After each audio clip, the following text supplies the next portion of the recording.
Today I'm feeling a little bit emotional. You know, it's a little surreal to me to be in front of cameras. You know, for most of my life I had to hide from cameras. I had to live in the shadows. It's hard for me to talk about my mother to people that aren't direct family. That I wasn't supposed to talk about family and the family business to other people. And my mother always taught me that we're far from weak, that we're Blancos, and that we fear nobody.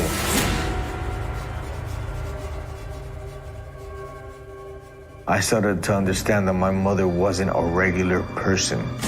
My mother was something different. A lot of people say my mother was an evil person, but every story has two sides. And Griselda Blanco's story had two sides. And that's why I choose to tell this story.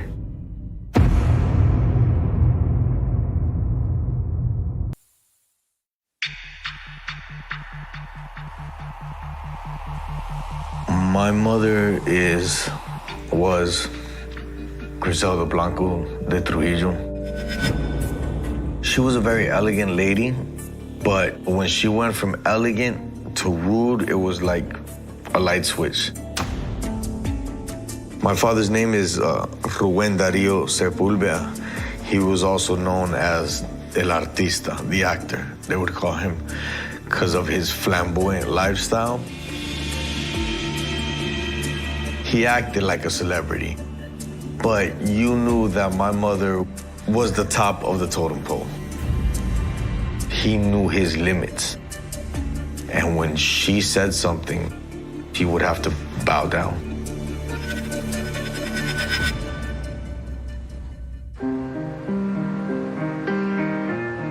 I was born nearly 10 years after my other brother. She wasn't gonna have more kids. And then I came along. I knew that we were different, and I knew that she was the boss. I know we lived in a mansion. I know we had cars, but I didn't really understand what my mother did for a living.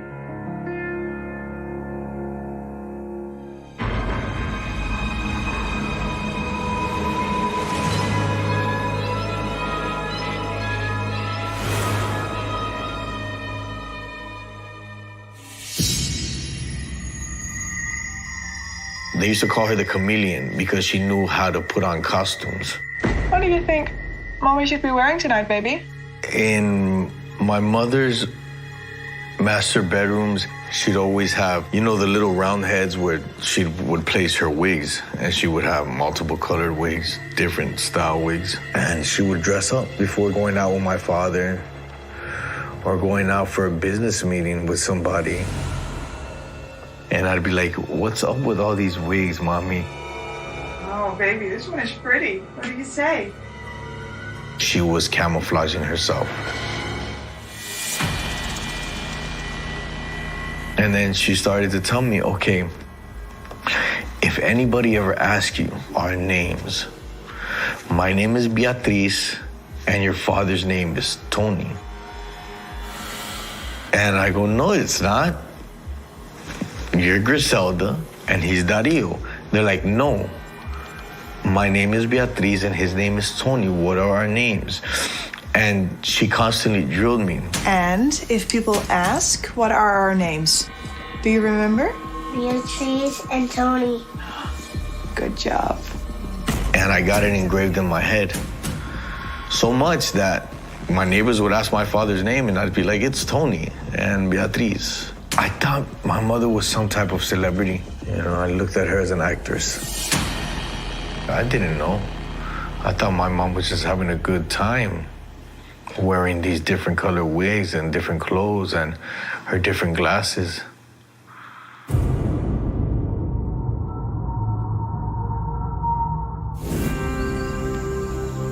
One thing my mother always told me is that I shouldn't talk about everything I saw in the household because there's certain things that was only for us to talk about. For example, I remember one time she had this huge walk-in closet. I used to love playing in this closet. And I remember one day going into the closet and she had blocks of money on the shelf above her furs.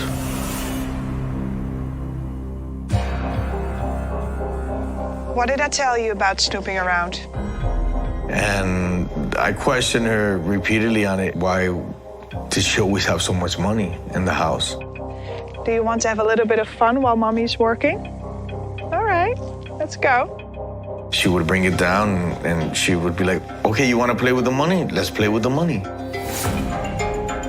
She'd be stacking the money with me and would train me in what I can discuss and what I couldn't discuss with the regular people outside my house. When people ask me about why you guys so rich, why do you have Mercedes limos, my mother always taught me to say that we own real estate, and whatever you do, don't share the fact that I have all that money in the closet with anybody. I knew that was her and my secret. But I didn't really understand that other kids, their parents didn't have blocks of money in their closet.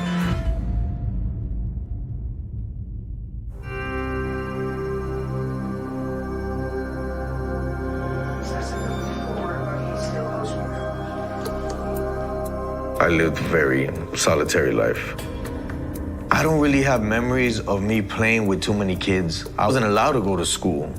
I was being home taught by a private tutor. There was a point in time that I didn't even leave the house. Might see kids in the neighborhood riding their bikes, and I'd tell my mom, can I go outside and play with the kids? Mom, can I go outside?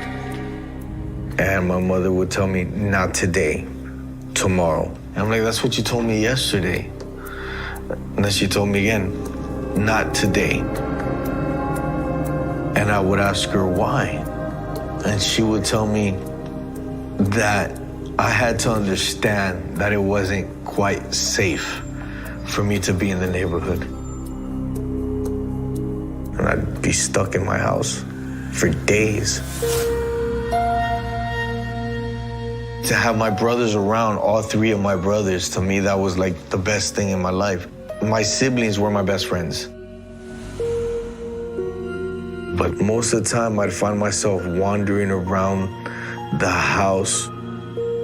So it was one of those times that she just happened to leave her little purse on the table in the dining room. And I ran in there, and I'm like, nosy little kid, let me see what she has in this purse. I remember opening her purse and seeing the gun. She always had this little chrome 38 in there. I wondered why she had a weapon. And I remember her coming into the room and seeing me look through the purse. What are you doing? She screamed at me and she told me, don't do that again. You don't touch that ever. She starts telling me the reason why I have to have this gun is because you know the big ring that mommy has? The big diamond ring. A lot of people want to take that ring from me. So I have to carry this in order to, protect us from the thieves. But just in case, mommy keeps that in her purse. You understand? I understood that she had things that were worth a lot of money. So it made sense to me completely. We're so filthy rich that people want to hurt us.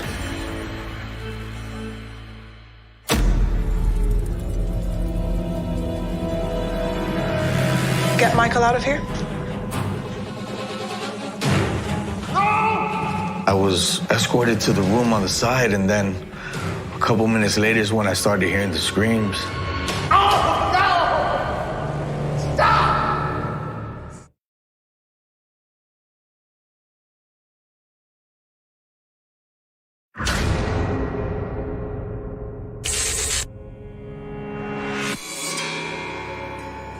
I started realizing when I was younger that we were a different type of family.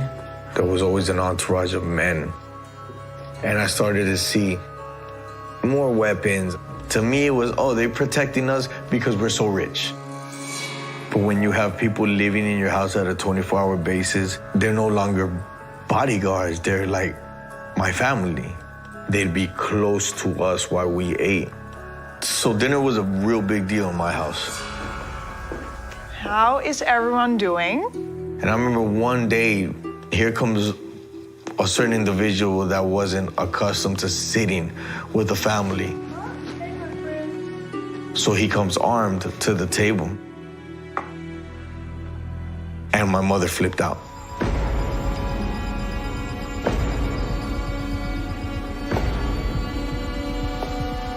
What did I tell you? My mother starts to scream at him, and he's in a state of shock. Everybody's silent, just looking at him like, oh, you messed up now. You do not bring a gun to this table. My mother didn't have a midpoint. If she went into a rage, she went into a rage. Her eyes would turn red. She would shake. Do not bring a gun in front of my son. And if she didn't physically strike the person, she'd get to the point that she was about to. Sorry, I didn't know. And she said, don't you ever do that freaking again. Put that gun up right now. We're gonna eat dinner. Right now. He had to go back and put his weapon up. And he never did that again, I'll tell you that much. I thought it was normal for men to walk around armed. I thought everybody had security. This is a crazy picture. Was taken in Walt Disney World. And then you see the four men in the back. One's my uncle, and all the others are bodyguards. Let me ask you, do you think that's right? When you can't even go on vacation without being surrounded by evil? But this is normal. Not only is it normal, but I remember having a great time.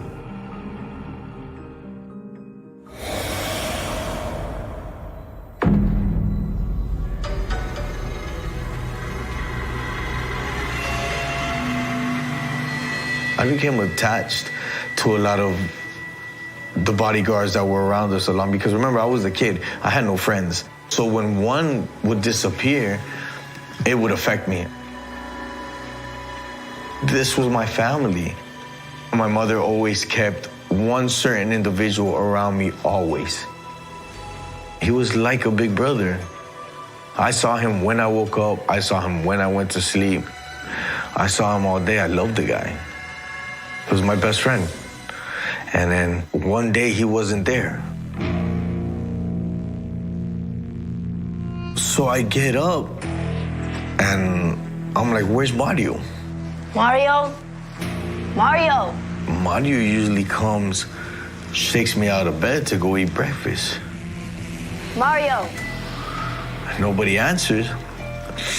And then I hear my mom's voice. Michael, honey. Where's Mario? Mario had to leave, you know? And I'm like, what do you mean? Like, yeah, Mario went to college. When people disappear, they go to college. She would tell me, Michael, sometimes they have to go back to school to learn better. And I really didn't understand, what do you mean? But he was around us for a long time. How could he just leave? And then I was like, why is there so many people in our family in college? We should be happy for him. My mother had this thing that you would ask her once or twice, and after that, I kind of understood that she didn't want to share. And I had to respect that because I didn't want to anger her. It happened a lot of times with other family members. They would disappear. And I guess you're supposed to get used to something like that, but that's not normal. In a normal family, people just don't disappear forever. Little did I know what really happened to them.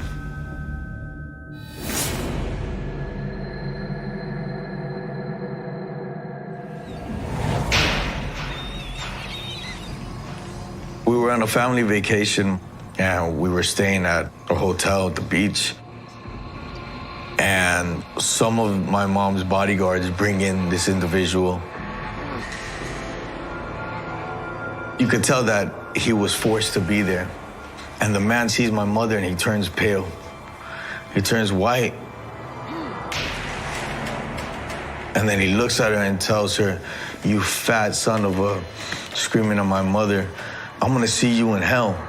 You go to hell. And my mother tells him, "Yeah, I'll see you in hell. But when you get there, you tell him Blanco sent you." Get Michael out of here right now. No. No. No. And I was escorted to the room on the side, and then a couple minutes later is when I started hearing the screams. No. No. I had never heard a man scream like that. I had never heard anything scream like that before in my life.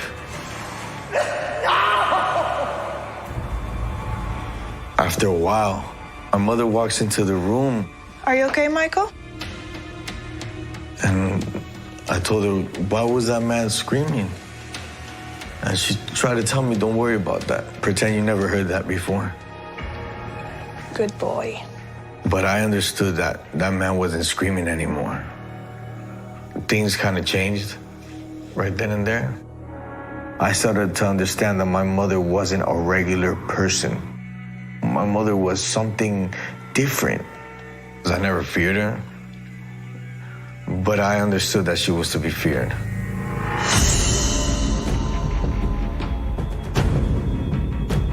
This guy was one of my father's employees. I see one of the men just throwing the gasoline on him, and then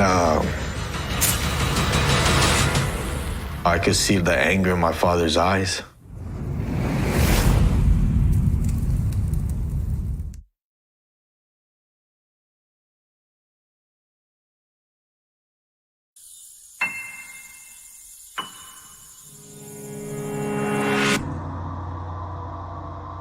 My father was having a get-together. My father has music playing. There's people dancing, and I was supposed to be upstairs, but I ran downstairs for a little bit to see what all the commotion was. I see a beautiful woman dressed in all red, and she's incredible. I was taught by my brothers to be a man, and it's okay to call a woman beautiful or call her una mamacita. It's okay to squeeze a beautiful woman. This is what I was taught, to be a man, so I didn't understand that I was about to do something wrong. I somehow got up under her dress and I grabbed the lady. And it was like a scene from a movie. The music stopped playing. What do you think you're doing? You think you can just touch a woman like that? Is that it? The lady's husband was right there. And he said, you know, "This little son of a bitch." And he snatches me. My father heard him call me a little son of a bitch and snatch me in a violent fashion. So all I remember was my father telling him, "What did you say? What did you just call my son?" You disrespected my son. It enraged my father. You know, I could see the anger in my father's eyes. You come in my house. You disrespect my family? Boys, get him out of here. My father tells one of the bodyguards, "Take him upstairs now." As I'm going up the stairs, I see them dragging him out. As one of the men is putting me in my room, I hear the gunshots. I ran downstairs. I see one of the men just throwing the gasoline on him. And then my father screams at them and tells them, "What the hell?" You know, like, "Hey, take the kid back upstairs. What's wrong with you guys?" Get him out of here. Then I didn't really see them lighting.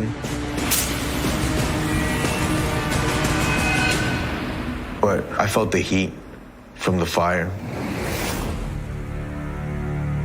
Even though I was upstairs in my room, I knew that that somehow was my fault. You know, I grabbed his wife where I shouldn't have grabbed her. Still bothers me to this day. It's something I'll never forget. The next day, when I woke up, I saw the remains. When I told my mother what had happened, she wasn't surprised. She said it was a bad thing, that I shouldn't have seen it. But that was my father, that I would have to understand that if that happened, it's because it had to be done.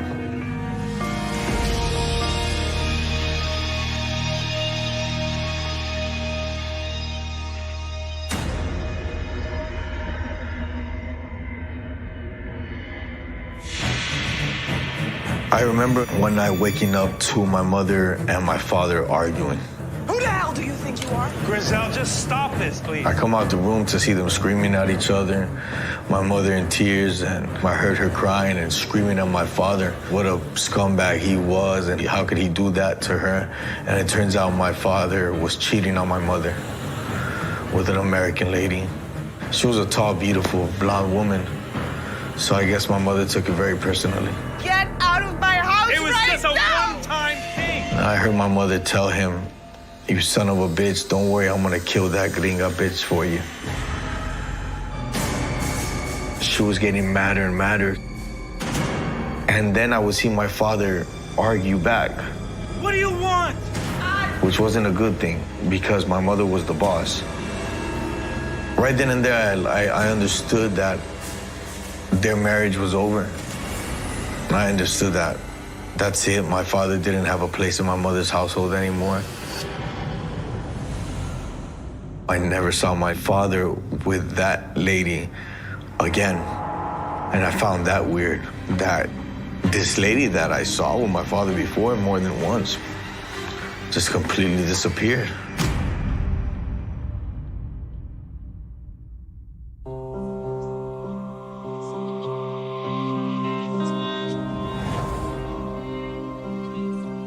My father left, and then I saw my father a couple more times on visiting day. My father would come pick me up and take me out and then bring me back. And one day, my father came to pick me up, told my mom we were gonna go to the mall. And instead of going to the mall, we headed straight to the airport and we boarded a plane. And next thing I know, I was in Colombia. I started asking my father questions, and I'm like, "Papi, where's mommy? What are we doing here?" And my father just tells me, "No, don't worry. It's just a little trip. It's just a little vacation. You'll see your mommy again, but you're gonna spend a couple days with me." I didn't understand that he had basically kidnapped me.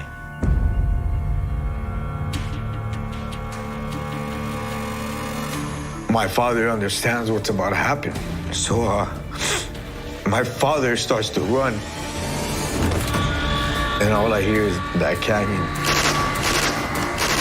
Boom, boom, boom, boom. No!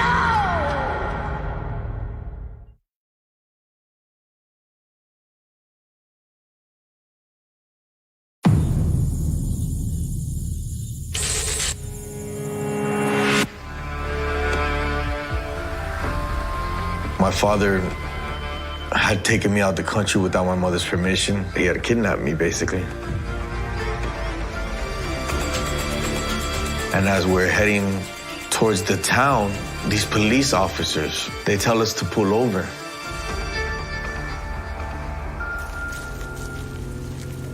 One of the police officers that was sitting on the motorcycle, he gets off and he approaches my father and he asks him for his documents. And my father's like talking to the man. Is there anything that we can do? And the head cop tells my dad to, come, get out the car. I want to talk to you. I'll be right back, okay? My dad gets out the car, and they're like, all right, don't make any moves. Then my father understands what's about to happen. So my father starts to run. He takes off, and I see a short man with an Uzi and I hear it, and I see it. I look the other way, and to this day, I remember what the other person was shooting us with. He was shooting us with a Luger, and he's just sitting there, bam, bam, bam. And I look at my father, and he's just covered in holes, and he's just bleeding. I shake him, and he doesn't move. My father was shot 27 times. That was the worst day of my life.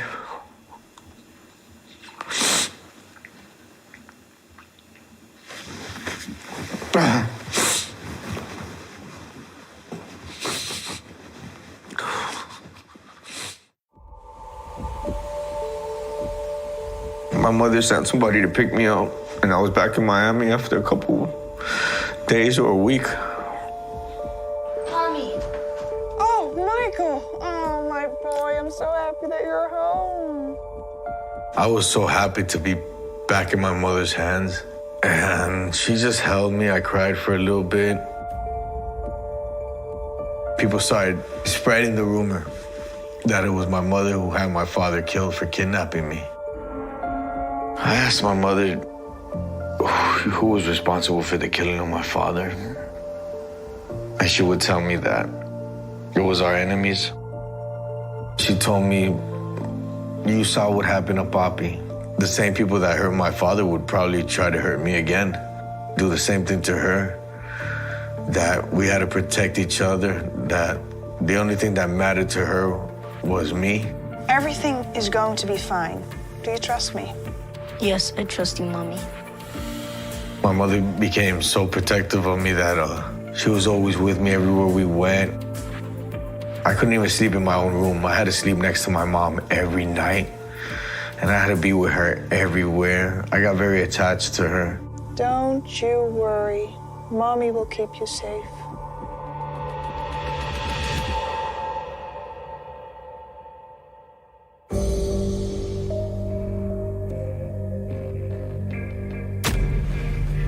Are you all packed? Yeah. My mother told me that we were in a state of emergency, that we couldn't be in one house too long because the bad man that killed my father might try to come kill us. We always had suitcases filled with, a couple change of clothes, her personal effects, and always with money. My mom always had a suitcase full of money.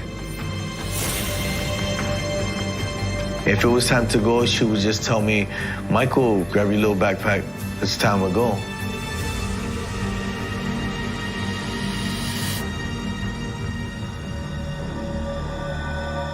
She also taught me about the guys with the 3 letters on their jackets. What do you do if these men get to the door? Don't answer. Good boy. That if I would ever see these men with jackets and these letters on their jackets, that they might be there to take her away or do bad things to me. She never told me, FBI or DEA. I learned that the day they came to take my mother away.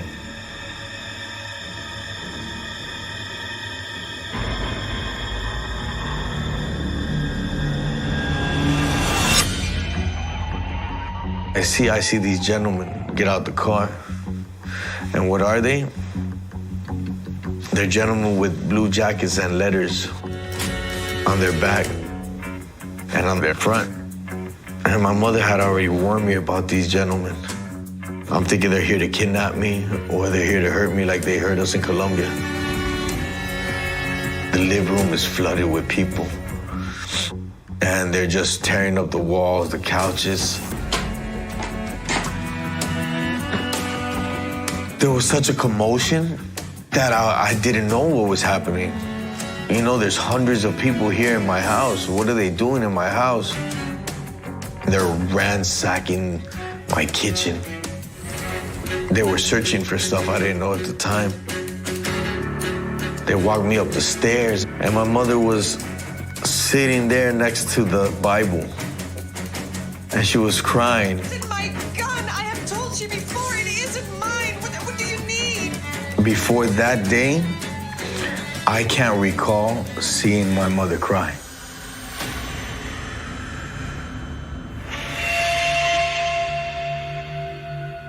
So I run in to hug my mother and I tell her, "Why are you crying?" And she's like, "I don't know what these men are here for, Michael." Everything is going to be fine. I promise you. I remember they had her 38, and she kept on telling me, "These men say that's my gun, but that's not my gun, Michael. I don't know whose gun that is." I promise you, I'm gonna fight for us. She kept on trying to tell me, "Don't worry. These gentlemen are mistaken. They think I'm somebody else."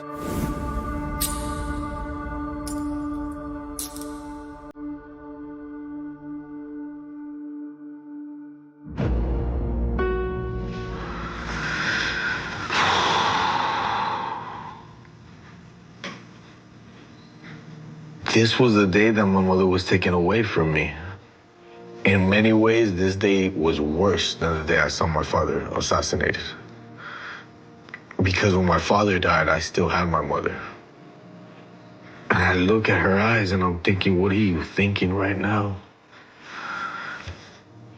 Did she know that she was gonna spend the next 20-something years in jail, in prison?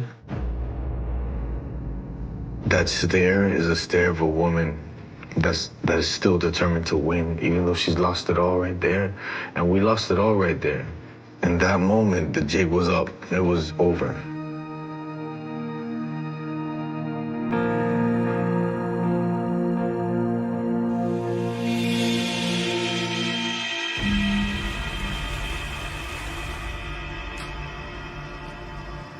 One of my cousins starts to tell me, "Do you really not know who your mother is?" What do you mean? he goes, "You know, your mother's la madrina. Your mother is my father's boss, and my mother's boss, and everybody's boss." And I go, "Boss of what?" Michael, open your eyes. And that's when he tells me, he goes, "Your mother is the queen of cocaine."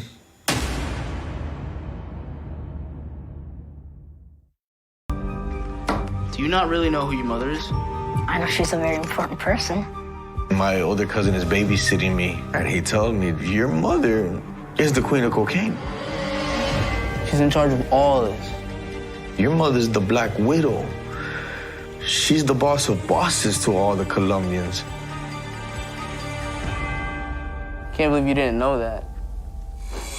It was like in the movies when your whole life flashes in front of your face and, you know, all the tape rewinds and then it fast forward.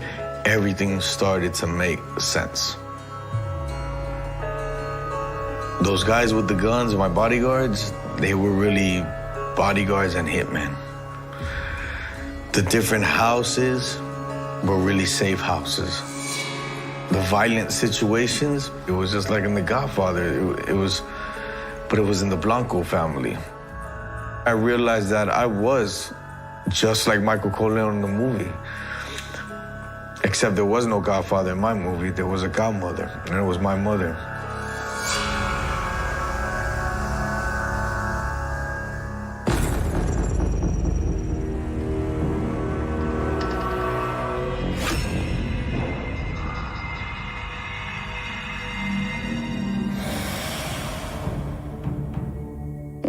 Originally, my mother was accused of multiple murders and homicides and for drug trafficking. The violence that she created touched a lot of people's households. They said my mother was suspected of ordering over 200 assassinations. She destroyed families. When I found out the truth, it hurt me to know that she destroyed other people's life and family. 'Cause I didn't know that Griselda.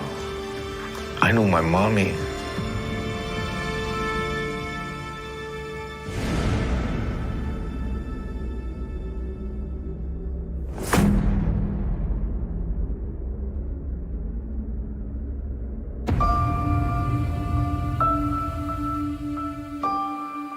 Believe it or not, I love this picture. It was a hard time in my life, but visiting day was the happiest day of the week for me in my teenage years.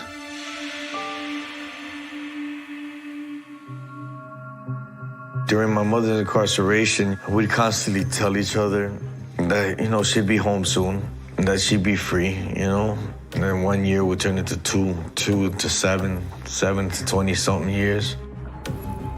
She was supposed to be released in 1993.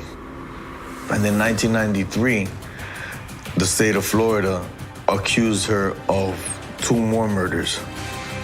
She was facing the electric chair with one of those murders, and she was able to take a plea.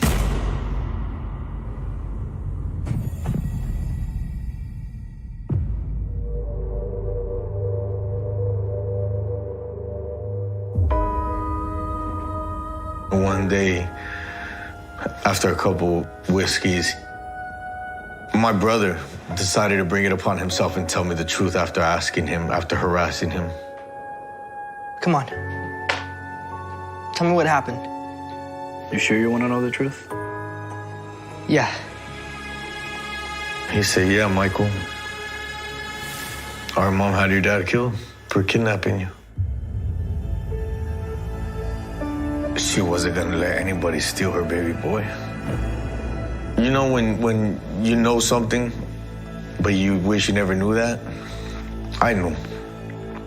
And to this day, I kind of want to still lie to myself and say it wasn't so. Because it hurts.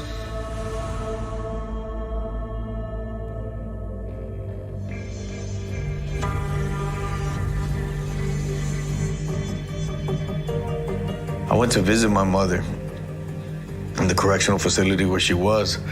And, I just wanted to hear the truth. I just need to know. I told her, Mom, really, who killed my father? Was it you? And she told me, no, Papi, you know who it was. It was our enemies. She never admitted it to me. Not once. But when I looked into her eyes, I knew. I saw a scared lady that didn't want to tell her child the truth. In a way, I'm glad that my mother never answered that question truthfully. If she would have told me the truth, I think it might have set a seed of hatred towards her. So I didn't want to touch the subject again. I didn't want to hear it come out her mouth.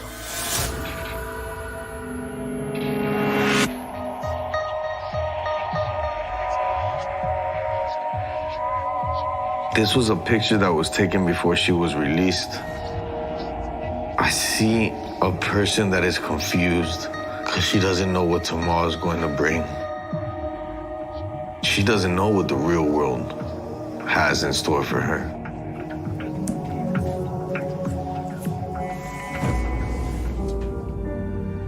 Upon her release, my mother was deported to Colombia. I maintained a constant relationship with my mother. We would speak and Skype every day, 3, 4, 5 times a day. But I was always in fear that her being sent back to her native country was in a way signing her death warrant. And that's what happened.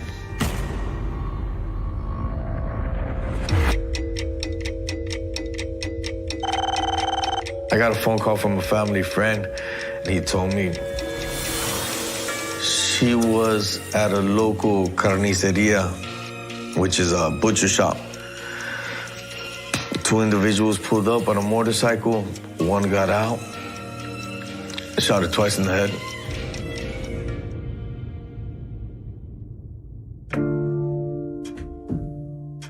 And I broke down and I was in a state of shock. I've been expecting that phone call my whole life, but I still didn't want to believe it. A minister once told me that you live by the sword, you die by the sword.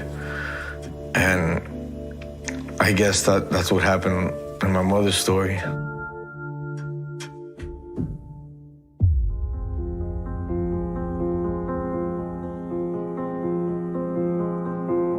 I dabbled in the family business. It's public record. My arrests and things, I had to learn the hard way. I had to make a choice to go 100% legal. I had to make a choice to not continue that generational curse, because that's exactly what it is. It's a generational curse. Because my brothers carried on, took over the family business. This cocaine lifestyle has destroyed our family. Over 22 members of my family are dead. My father, my brothers, my cousins, my aunts, my uncles, our best friends. I'm one of the last males in my family. I'm the last Blanco brother. It's not worth it. And not all the money in the world's gonna bring back my family. Do you forgive your mother? Yeah, I forgive her. I forgive my mother for everything. Though that she killed your The alert doesn't sound like much. Just a soft chime on a dusty computer in a quiet corner of a California crime lab. No flashing lights. No shouting. Just a small window sliding open on the screen at 2:17 a.m. A line of text appearing in cold blue pixels. DNA match found. Case ID 95-0417. For a second, the technician on the night shift thinks it's a glitch. That number belongs to a file nobody talks about anymore. A relic pushed to the back of the server. A cold case so old it feels like a ghost in the system. But the match is real. The software doesn't blink. The sequence lines up. The probability bar surges to near certainty. And suddenly, after 30 silent years, an old wound in a small California town is ripped open again. Somewhere in the darkness, an investigator rubs the sleep from his eyes and leans closer to the screen. The past has just clawed its way back into the present, dragging with it a name that once shook a community that thought it was safe. To understand why that chime matters, you have to go back. Back to the spring of 1995, when the town of Arroyo Vista still believed terrible things happened somewhere else. It was the kind of place that looked safe on a postcard. Tree-lined streets, little league games, coffee shops with handwritten menus. A quiet suburb tucked between the coast and dry hills, where people left their cars unlocked and kids rode their bikes until the streetlights came on. A town convinced that the words cold case belonged to big cities on the evening news, not to them. On the evening of April 17, 1995, the sun went down slow over Arroyo Vista. The sky was streaked with orange and violet. Inside a modest two-story house at the edge of town, a girl stood in front of her bedroom mirror, smoothing down a loose strand of hair. Her name was Melissa Hart, 17, honor student, track team, the kind of kid teachers talked about when they wanted to believe in the future. There was a college acceptance letter pinned to the fridge downstairs and a pile of brochures on her desk. She was supposed to be home by 11. She told her parents it was just a study session, just friends, nothing to worry about. She left at 7:42 p.m. The glowing green numbers on the microwave clock locked the moment in time. Her mother remembered because she was standing at the sink with her hands in the dishwater, towel on her shoulder. Her father remembered because he called, "Don't stay out too late," without looking up from the game on TV. Small details, fixed points, the things people cling to when everything that comes after turns into a blur. A door closed, footsteps faded. A car engine started somewhere down the street. Harmless sounds. The last ordinary noises the Hart family would ever hear. Melissa never came home. By midnight, the house that once felt too small suddenly felt enormous. Her father checked the driveway again and again, as if a car might materialize out of the darkness if he stared hard enough. Her mother dialed Melissa's pager, then the landline at her friend's house, then the other numbers scribbled on a notepad by the phone. No answer. No car pulling up. No key rattling in the front door. The clock in the living room ticked too loud. Every passing minute felt like someone turning a screw. At 1:23 a.m., the call went through to the Arroyo Vista Police Department. A missing teenager. The words tasted wrong in the dispatcher's mouth. They were used to noise complaints, fender benders, the occasional domestic dispute that died down before patrol arrived. Not this. Not a reliable straight-A senior with no history of trouble and a future already mapped out in brochures and acceptance letters. Still, the script was the script. Maybe she ran off with friends. Maybe she was at a party. Maybe she was blowing off steam. It was late. Let's wait until morning. Morning didn't help. By 8 a.m., the school parking lot was buzzing. People whispered about fights, boyfriends, secret parties, a car seen near the old quarry. A teacher heard the fragments and called the office. The office called the Hart House. The Hart House had no news. Detective Raymond Cole got the case at 9:15 a.m. Mid-30s, pressed shirt, tie a little too tight. The kind of cop who still believed every question had an answer if you asked it the right way. He walked into the Hart living room, past family photos and school portraits, and a dusty piano that hadn't been played in years. Melissa's mother clutched a mug of untouched coffee, eyes wide, knuckles white.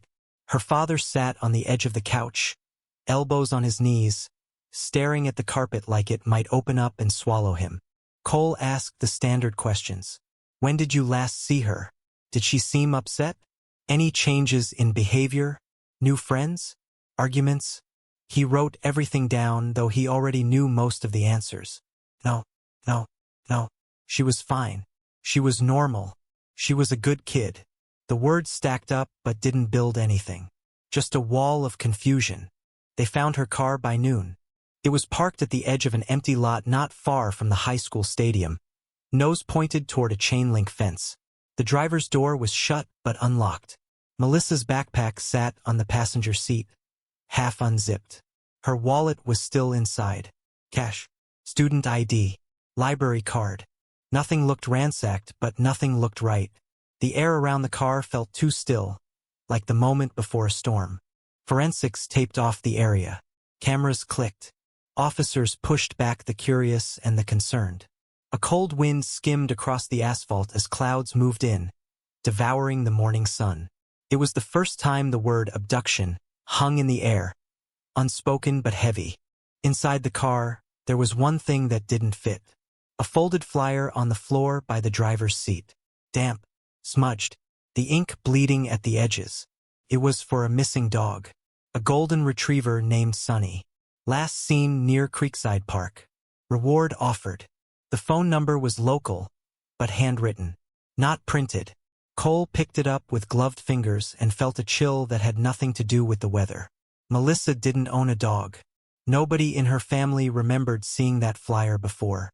Back then, DNA was a blunt instrument, more promise than power. Lab backlogs stretched into months. Databases were small. Technology was crawling forward, not sprinting. So Cole did what detectives had always done. He knocked on doors. He walked the neighborhoods. He stood in the Hart kitchen and listened to the kind of silence that felt like screaming. Volunteers combed the fields. Search parties fanned out into the hills, boots thudding over dry earth, voices calling Melissa's name into the scrub and the wind. Days passed, then weeks. Every day that Melissa didn't come home, Arroyo Vista changed. Parents held their kids a little tighter. Curfews moved earlier. Doors that once stayed open now slammed shut and locked tight at sunset. Strangers were no longer potential friends. They were questions with faces. The town that thought it was safe started checking its own shadows. Leads trickled in and dried up.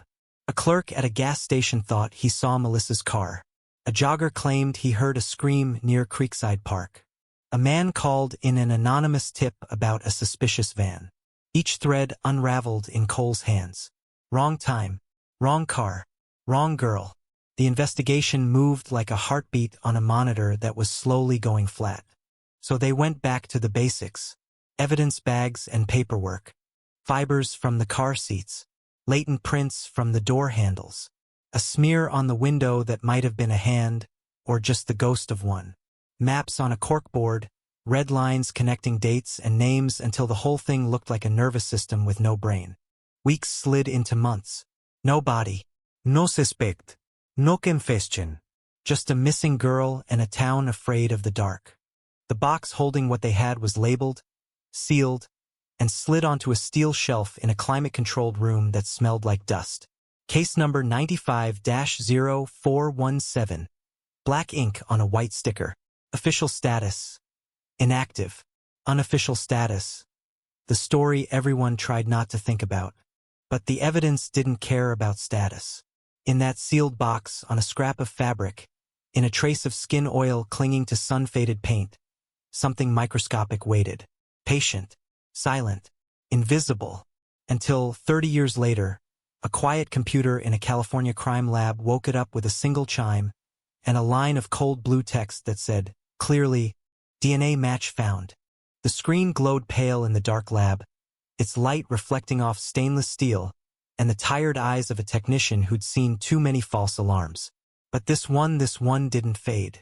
The sequence was perfect. No contamination, no database error. Clean, verified hit. The kind of result that makes the room go cold and the air feel heavy. The notification traveled fast. First a phone call, then an alert, then a message bouncing from one desk to another until it reached the desk of Detective Raymond Cole. Cole was 70 now, retired 15 years ago, moved out to a small cabin near Shasta Lake, where mornings smelled of pine and old coffee, and where silence didn't ask questions. He spent his days fishing, reading, not thinking about what he left behind, until the phone rang that morning. Detective Cole? A voice said. This is Sergeant Alvarez, Arroyo Vista PD. I think you'll want to sit down. Cole didn't sit. He stood by the window, phone pressed to his ear, staring at the water glittering under a gray sky. Alvarez spoke slowly, each word landing like a nail being driven in. Case 95-0417. Melissa Hart. The name hit harder than expected. A gust of wind rattled the glass. He thought he'd built enough distance, buried enough years to dull the sting. But memory doesn't age like the body. It waits. It breathes under the skin. And in that moment, all 30 years folded in on themselves. Alvarez continued, her tone careful. We ran the old evidence through Cody's again after the state's database update. The algorithm flagged a match. Partial at first, then confirmed. We double-checked the sample. It's clean. We've got a suspect. Cole said nothing. The name came next. A man he'd never heard of. 49 years old. Local address. No major record. Arrested last month for an unrelated assault. Routine DNA swab. Routine until it wasn't. The system cross-checked, connected, and sounded the alarm. Cole closed his eyes. Somewhere deep inside, a gear that had rusted shut for decades began to turn again. 2 days later, he was back in Arroyo Vista. The town looked smaller. The coffee shop was still there. New name on the sign, same chipped bricks. The police station had been remodeled, but the air inside carried the same blend of ink, paper, and fatigue. They'd built a new evidence room. Bigger, cleaner, colder. But when Alvarez opened the steel door and flipped on the light, Cole felt like he'd never left. The box was still there. Label yellowed, tape frayed. Case 95-0417. She placed it on the table like something sacred. Cole ran a finger across the handwriting. His own, 30 years younger. Inside, everything was exactly where he'd left it. Photos, reports, bagged samples, the flyer about the missing dog. It felt wrong that something so small could carry the weight of 3 lost decades. Alvarez handed him a copy of the new report. Sample taken from the car's door handle, she said. Minute trace of epithelial cells preserved on the original swab. Lab reprocessed it with the new sensitivity protocols. Matched to a Marcus Heller. Heller? Cole repeated. The name meant nothing. Born and raised in Arroyo Vista, Alvarez said. Graduated 2 years ahead of Melissa Hart. Moved away in 2000. Came back 3 years ago to take care of his mother. Arrested last month for an altercation at a bar in Santa Rosa. Routine DNA collection flagged the match. Cole flipped through the file. Heller's mugshot stared back. A man with gray creeping through his beard. Eyes that looked both tired and cornered. Not the face of a monster, But then, they never looked like monsters, did they? He kept reading. Employment, auto mechanic. Prior record, minimal. Parents. Deceased father, elderly mother in assisted living. No children. No known connection to Melissa Hart. Have we talked to him? Cole asked. Alvarez hesitated. He lawyered up fast. Denies ever knowing her. Claims he was out of town the night she disappeared. Cole nodded slowly. Old defense. But DNA doesn't lie. He spent the afternoon going through the old evidence, letting memory guide his hands. The photographs, black and white, grainy. Melissa's car, the field, the search parties lined up shoulder to shoulder. The Hart family's faces frozen in a kind of disbelief that never thawed.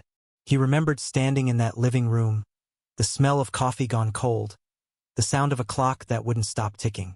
He remembered the flyer, the missing dog, the handwritten number. He pulled it out of the envelope, still faintly stained and creased from the day he first touched it. Something about it had always felt off. Too deliberate, too clean a coincidence. Back then, he'd dialed the number, and it had led nowhere. Disconnected, dead end. But 30 years changes everything. Run this, he said, sliding the flyer across to Alvarez. Trace the number. See if we can tie it to Heller or anyone connected to him. She nodded and left the room. Cole stayed behind, the hum of fluorescent lights filling the silence. He stared at the evidence board, a reconstructed replica Alvarez had built for the reopened case. New photos pinned over old ones, DNA charts, maps with digital overlays, all leading back to that single moment in 1995 when everything went wrong. He thought of Melissa's parents. Her mother died in 2012, still keeping her daughter's room untouched. Her father moved north, never remarried. When the call came last week, he didn't say much. Just, "Are you sure?" No one's ever sure in cases like this. But hope has a way of surviving where reason dies. By evening, Alvarez returned, a printout in hand. "The number on the flyer," she said. "We traced it through old phone company archives. It was registered under a business listing Heller's father. Ran a small landscaping service back in the 90s. Used that number for flyers." Cole looked up. "So the flyer wasn't random?" "No, sir." A long breath escaped him. "Then that means Melissa likely met Heller that night. Maybe she stopped when she saw the flyer. Maybe he was pretending to look for a dog." Cole nodded. The pattern was too familiar, the false pretext, the isolated location, the sudden vanishing. Only now, 3 decades later, they finally had a name to attach to it. That night, the department called a press conference. The phrase "California 1995 cold case cracked" blazed across local headlines before dawn. The town woke to the sound of helicopters, news vans, microphones shoved into faces. For most of Arroyo Vista, the case was a ghost story. Something whispered, not spoken. Now it was alive again, bleeding across every channel. Cole watched it unfold from the back of the briefing room. Reporters shouted questions. Is there an arrest? Is the suspect cooperating? Is the family notified? The chief stuck to the script. "This is an ongoing investigation. We've identified a suspect through DNA evidence. Further updates will follow." Outside, the air buzzed with speculation. The Hart house, long since sold, became a backdrop for camera crews. Strangers left flowers on the curb. Social media lit up with theories, outrage, relief, suspicion. Everyone had an opinion. Few had the facts. Cole didn't care about the noise. He cared about the gap, the missing hours between 7:42 p.m. and midnight, the space where Melissa vanished. He sat at the old desk in the corner of the bullpen, spreading out the timeline again. Heller's high school yearbook photo. His address in 1995. His vehicle registration. A blue Ford Ranger. Cole froze. The color, the make, it matched a witness statement from that night. A teenager walking his dog near Creekside Park claimed he'd seen a small blue pickup idling near the lot around 8:30 p.m. He'd described it in detail, but the lead went nowhere. There were dozens of blue trucks in town then. Without plates, it was dust in the wind. Until now. Cole leaned back in his chair. The pattern solidified. The dog flyer, the truck, the connection. The DNA didn't just link them biologically, it told a story. But stories need proof. They obtained a warrant. Searched Heller's house. The place was neat, almost sterile. Tools lined up in the garage with military precision. But in a storage cabinet, behind a false panel, they found a box. Inside, old photographs, newspaper clippings, a silver bracelet engraved with the initials MH. Cole's pulse kicked hard. He lifted the bracelet with gloved hands. The serial number matched one from the Hart family's insurance report, filed in 1995. Melissa's 18th birthday gift. They took Heller in that night. Under the harsh light of the interrogation room, he looked smaller than his mugshot, worn, jittery, eyes darting to the mirrored wall. Cole stood in the corner, silent, letting Alvarez take the lead. "You know why you're here," she said. Heller didn't answer. "Your DNA was found on the car. The bracelet was in your possession. You distributed the flyers." He smirked faintly. "You can find DNA anywhere these days. Doesn't mean I killed her." Cole finally spoke. His voice was low, steady, almost kind. "Then tell us where you were that night, Marcus." Heller's eyes flickered. "Working. My dad's business. We had a job near the quarry." "Anyone verify that?" He shrugged. "He's dead. You can ask him if you want." The room went still. Cole leaned forward, his shadow stretching across the table. "You left a trace, Marcus. The kind that doesn't wash away. 30 years is a long time to run, but it only takes one match to find you." For the first time, Heller's composure cracked. His jaw tightened, a muscle jumping near his temple. He looked toward the mirror, as if someone behind it might rescue him. No one did. When he spoke again, his voice dropped to a whisper. "You don't know what happened." Cole held his gaze. "Then tell me." Heller said nothing. The tape kept rolling. The seconds ticked by, stretching into silence thick enough to choke on. Somewhere, a clock on the wall hummed, steady and patient. The same rhythm it had kept since 1995. And in that silence, the old detective felt it again, the weight of all the unsolved things in the world pressing down.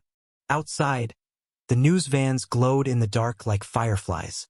Inside, a single truth waited behind the walls, still hidden, still dangerous. The DNA had opened the door, but what lay beyond it was only beginning to stir. If you sit in an interrogation room long enough, the walls start to talk. Not with words, but with a pressure that builds in the ribs, a hum in the skull. The clock doesn't tick loud, but you feel every second anyway. The air smells of old coffee, cold metal, and other people's lies. That's where Marcus Heller is now, chained to the table by a length of steel that clinks every time he moves his hands, staring at the scratched surface like it might open up and swallow him whole. Fluorescent lights buzz overhead, washing the room in the color of hospital corridors and morgue drawers. On the other side of the mirrored glass, Cole watches, arms folded, eyes narrowed, listening to the silence he knows is never really empty. Silence is a tactic. Silence is a weapon. Silence is the sound people make right before they break. Alvarez leans back in her chair inside the room, pen resting on the open file. She's given Heller the basics, the DNA, the bracelet, the flyer. She's laid the puzzle pieces on the table and waited for him to recognize the picture. Instead, he's dug in, jaw set, lips pressed into a thin white line. He thinks if he says nothing, nothing can be used against him. Old instinct, old advice. But advice that doesn't account for blood and skin cells and the mathematical certainty of a match that doesn't care what you remember. "Let's take 5, Alvarez says finally, pushing her chair back. She stands, closes the folder with a soft thud, and walks out without another word. The door clicks shut behind her. Heller is alone with the hum of the lights and the weight of his own breathing. In the observation room, she turns to Cole. He's stonewalling. Figures if he holds out, his lawyer will shut us down completely. Cole doesn't answer right away. He studies Heller through the glass, the way his shoulders sit too high, the way his fingers tap in a rhythm that doesn't match the clock. Not calm, not confident, just cornered. He's scared, Cole says at last. Not of prison, of memory. Alvarez raises an eyebrow. You want to go in? I'll go, he says, but not as the bad cop. He's had 30 years to build a story for himself. You don't crack a story like that by yelling at it. She nods. She's seen what he can do in a room like this. She's read his old reports, the notes he scribbled in margins when the tape recorders were off and the real work began. She opens the door and lets him pass. When Cole steps into the interrogation room, the air changes. Heller looks up, and for a second there's confusion. He expected the younger officer, the one with the sharp questions and the hard stare. Instead he gets a man with gray at his temples, a lined face, and eyes that look like they've already seen the worst of people and aren't surprised by much anymore. I remember you, Heller says slowly. You came by my house once, back then. Cole pulls out the chair opposite him and sits, folding his hands on the table. No file. No pen. Just him. I came by a lot of houses, he answers. We were looking for a girl. You remember that part? Heller looks away. His cuff scrapes against the steel. Everybody was talking about it. It was all over town. Her name was Melissa, Cole says. No Miss Hart. No case number. Just the name. You were 18. Maybe 19. 19? Heller mythisch. Working for my dad. There you go, Cole says softly. That's where we start. The room seems to tilt. For a moment, it's not painted cinder block and fluorescent light. It's sunburnt grass and the smell of gasoline and cut hedges. It's 1995 again, and a younger Marcus stands in the back of a rattling pickup, stapling cheap black and white flyers onto telephone poles. The dog on the paper is smiling, tongue out, eyes bright. The text underneath is simple. Lost dog, Sonny. Last seen near Creekside Park. Please call. The number in blocky ink at the bottom isn't typed. It's written by hand, deliberate, steady. His father is in the driver's seat, yelling through the open window. Move it, Marcus. We still got the Thompson yard before dark. Back in the interrogation room, Cole's voice cuts through the memory. Your father's landscaping business. You used those flyers for advertising sometimes, didn't you? Swapped out the dog picture for a list of services. Same phone number, same paper, same staples. Heller's throat works. So you know how to get people's attention, Cole says. Sad story. Cute dog. Reward. You put that flyer in her car, Marcus. You touched the handle. You left your DNA there. That's not a theory. That's a fact. Heller's fingers tighten around the edge of the table until his knuckles go white. DNA doesn't tell you what happened, he says. Just that I touched the damn car. You're right, Cole replies. DNA doesn't tell us everything. That's why I'm here. Because the part it doesn't tell, that's the part that's killing you. A pause. The clock hums. Somewhere in the building, a phone rings once and goes quiet. You think I haven't seen men like you? Cole continues, his voice calm, almost weary. 30 years of waking up every morning with a picture in your head you can't get rid of. Hearing her name on the news that week. Seeing her parents on TV, begging. You probably turned the volume down. Swore it wasn't your fault. Swore it was an accident. Swore you didn't mean for it to go that far. Heller's eyes flash. You weren't there. No, Cole says softly. But you were. The dam doesn't break all at once. It starts with a hairline crack, a slumped shoulder, a breath that shudders instead of flows. Heller looks at the mirror, sees only himself staring back. For the first time, he seems to understand that there is no one on the other side who can take this from him. No father to yell louder. No lawyer to talk over him. No 30 years left to pretend. I didn't plan it, he says, the words sticking. I swear to God. I didn't wake up that morning thinking about her.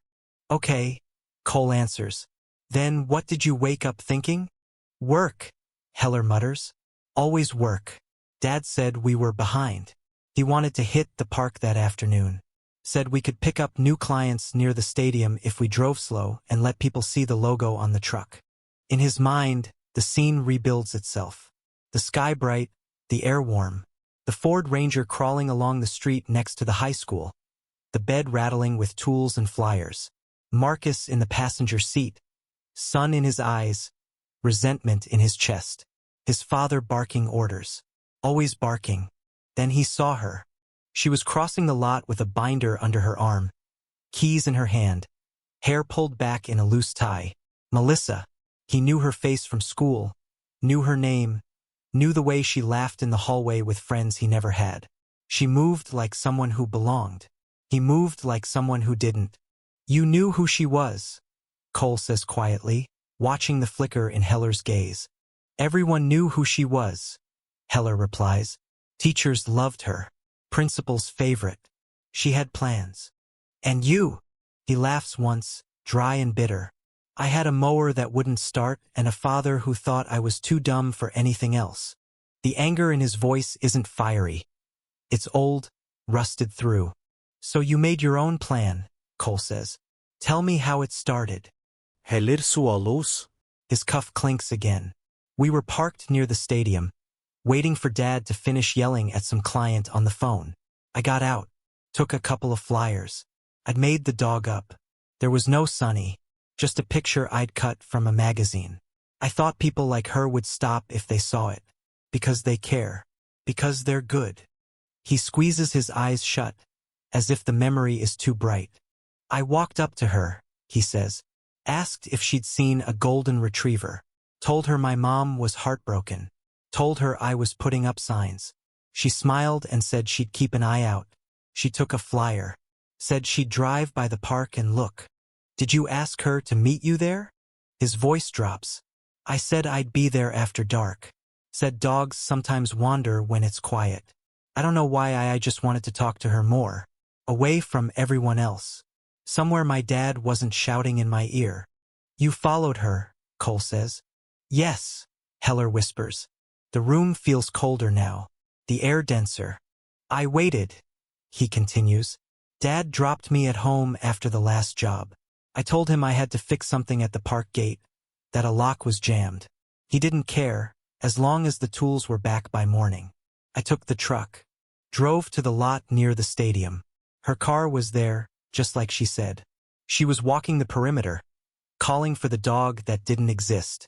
Cole's jaw tightens, but his voice stays even. What happened in the lot, Marcus? Heller's fingers curl into his palms. The metal bites his skin. I called out. She turned and smiled. She asked if I'd had any luck. I panicked. Everything felt too real all of a sudden. The lies, the dark, the emptiness. I tried to walk it back. Said maybe Sonny went home. She laughed. Said I'd dragged her out there for nothing. It wasn't mean, but it felt like it. Like she could see right through me. And then, she started to leave. Said she had to get home. Reached for her car door. I grabbed her arm. Told her to wait. Told her I just wanted to talk. His breathing quickens. You can almost hear the gravel crunching under their shoes. The distant hum of highway noise. The way fear changes the sound of your own voice. She told me to let go, he says. She wasn't loud, but she was firm. I saw it in her eyes, that look, like I was some creep in a parking lot and she'd already decided who I was. I'd seen that look my whole life. Teachers, cops, my own dad. I just snapped. He doesn't describe every movement. He doesn't have to. You can fill in the blanks between his sentences. The shove, the struggle, the sudden ugly weight of a body hitting metal or dirt. She fell, he says finally, voice raw. I swear, I didn't mean for her to hit her head that hard. There was this sound and then nothing.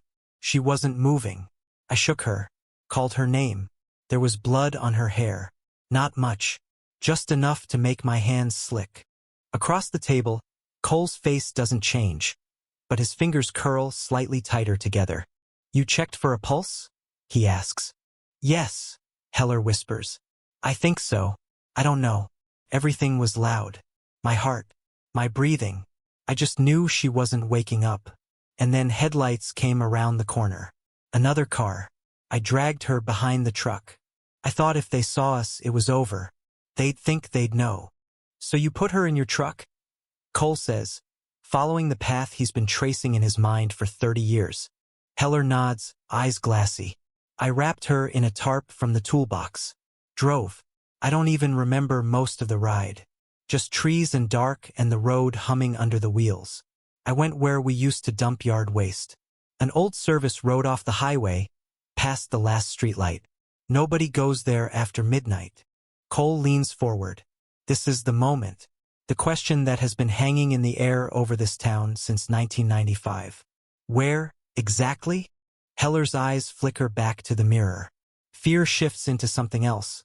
Calculation, the last instinct of a man who knows he's out of room but still wants to control how his story ends. You think finding her changes anything? He says quietly. She's gone. Dirt, bones, roots. 30 years of rain. You dig and dig, you're just gonna pull up pieces. That what you want? For her father to see that? What I want, Cole says, each word like a stone, is to bring her home. The silence that follows is thick enough to drown in. Heller breathes through his nose, long, slow, wrestling with a decision that should have been made decades ago. Finally, he exhales. You take Highway 12 out past the quarry, he says, voice barely above a whisper. Keep going until the asphalt ends. There's a dirt turnoff on the right, no sign. You follow it until you see a rusted-out gate and an old concrete culvert. I left her near there. Cole's pulse bangs in his ears. Alvarez, on the other side of the glass, is already moving, scribbling notes, signaling to a tech. The room shifts again, from past to present, from confession to action. But even as Heller speaks, something in his eyes stays locked away. A corner of the truth he hasn't touched. A detail he holds back like a final bargaining chip. Because in a cold case like this, a confession isn't the end. It's only the point where the story stops being theory and starts being excavation. Of dirt, of bones, of lies that never really stayed buried. The convoy rolls out before dawn, engines grumbling against the quiet. 3 unmarked sedans, a forensic van, a county SUV with a tow hitch and mud on the tires. Red and blue lights stay dark. No sirens. This isn't a raid. It's a retrieval. 30 years late. Mist clings to the highway in low sheets, blurring the edges of the asphalt and swallowing the fields beyond. Cole sits in the passenger seat of the lead car, eyes fixed on the thin white line ahead. Alvarez drives, knuckles pale on the steering wheel, the directions from Heller's confession echoing in her head like coordinates burned into a map. Highway 12, past the quarry, past the last gas station, past the point where the streetlights give up and the darkness stops asking permission. Nobody talks much. The evidence tech in the back checks and rechecks the gear, flags, cameras, tarp rolls, body bags folded with mechanical precision. The kind of preparation that doesn't care whether you're ready. There, Cole says eventually, pointing. The asphalt narrows, dips, then turns rough where the maintenance crews haven't bothered in years. On the right, half hidden by overgrown weeds and a leaning oak, a dirt cut-in appears, just a break in the guardrail and a suggestion of tire tracks fading into the brush. No sign. No marker. Just absence. Alvarez eases the car off the highway. Gravel crunches under the tires, the sound swallowed quickly by the trees. The other vehicles follow, forming a staggered line on the narrow path. The further they go, the more the world behind them disappears, swallowed by branches knitting overhead. The air cools. The mist thickens. It feels like driving into a memory. The road ends in a rough clearing, barely wide enough to turn around. An old rusted gate leans off to the left, chained but useless, its NO dumping sign shot through with holes. To the right, a concrete culvert juts from the slope, water trickling out into a shallow ditch choked with leaves. Exactly where Heller said. They step out into the quiet. No traffic noise. No voices. Just the soft drip of water from the culvert and the distant call of a crow. The ground is uneven underfoot. Ruts hardened by time, patches of grass, scars of old tire tracks half erased by new growth. Cole stands still for a moment, letting the place settle around him. He imagines it as it was that night. The ranger's headlights cutting through the dark, the bed of the truck rattling with tools, a tarp in the back shifting with a terrible weight. The smell of oil and sap and fear. A 19-year-old boy who'd already decided he was a man, dragging a girl out of the cab because he couldn't think of anything else to do. "You okay?" Alvarez asks quietly. He nods once. "Let's find her." The forensic team fans out. They start with grids. Ropes staked into the dirt, bright tape marking sections of earth like a chessboard. Ground-penetrating radar hums softly as a technician walks slow. Deliberate lines, the device sending invisible pulses into the soil and listening for anything that breaks the pattern. Others probe with metal rods, feeling for soft pockets, for disruption, for the faint give of ground that has been opened and closed again. Cole moves between them, watching, not wanting to interfere. 30 years ago, they searched hills and fields with bare eyes and hopeful hearts, thinking they could spot evil by the way it bent the grass. Now the search is colder, more precise. Science instead of faith. Machines instead of volunteers. He glances back at the gate. Beyond it, a steeper slope drops into a ravine lined with scrub and rock. Yard waste was dumped here for years. Branches, clippings, plastic bags torn open by animals and weather. A perfect place for someone to disappear. "Detective," one of the techs calls. "We've got an anomaly." Everyone moves at once. The radar screen shows a faint shape, not sharp, not clear, but wrong in a way nature rarely is. A small, elongated void beneath the surface, maybe 3 feet down, near the edge of the clearing where the ground slopes abruptly. They mark the spot with a yellow flag. Cameras click into position. Every movement from this point is recorded, not because they need the footage, but because that's how you talk to courtrooms when witnesses are dead or can't speak for themselves. The first shovel breaks earth. The soil is compacted, hard from years of sun and rain, but different here. A little looser, a little darker, the way ground remembers being disturbed. They go slow, layer by layer. No heroics. No cinematic bursts of dirt flying. Just careful work, inch by inch. Cole doesn't join the digging. He stands at the perimeter, hands in his pockets, feeling the weight of each clump of soil they remove like a measure of time. Alvarez stands beside him, her jaw set, eyes narrowed, trying to balance the detective's detachment with the human reaction clawing at her throat. The first bone appears just after sunrise. A small curve of white against dark soil. The digging stops. Brushes come out, gentle as fingertips on a sleeping face. More bones emerge, a forearm, ribs, the curve of a skull. Roots wrap around them like fingers that tried to hold on. Nobody says her name, but everyone is thinking it. The remains are fragile, discolored, incomplete. 30 years of weather and insects and shifting earth have done their work. But there is enough. Enough to say, someone was left here. Enough to say, someone did not walk away. Cole feels his throat tighten. He'd spent so long imagining this moment it had become a myth. A scene that played out in his mind in a dozen different ways, all of them ending with the same question. What if we never find her? Now, staring at the bones, he's faced with a different question. What if this isn't enough? Because a body, or what's left of one, can confirm a death, but it doesn't automatically tell you a story that holds up under the weight of court. It doesn't prove intent, or sequence, or whether what happened in that parking lot was a stumble, a shove, or something much more deliberate and cruel. The medical examiner kneels by the shallow grave, gaze sharp and clinical behind fogging glasses. He speaks softly, but in the stillness, every word carries. "Female," he murmurs. Approximate age consistent with late teens. Initial observation suggests blunt force trauma to the skull, but we'll need the lab to confirm. "I'll need the dental records." "You'll have them," Cole says. He already knows what they'll show. The remains are photographed, mapped, then lifted piece by piece into labeled bags, each bone given its own small compartment in the narrative they're rebuilding. The ground is sifted for fibers, for metal, for anything that can speak for the girl who can't. The sun climbs higher. The mist burns off, revealing a clear blue sky that feels almost obscene over such a place. By the time they finish, the clearing looks both emptier and heavier, as if removing the body has exposed the absence rather than healing it. On the way back, no one talks.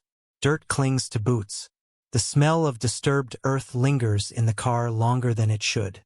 Back at the station, the building is louder. Phones are ringing. Reporters are calling. Someone's leaked that human remains consistent with the victim have been discovered at a remote location off Highway 12.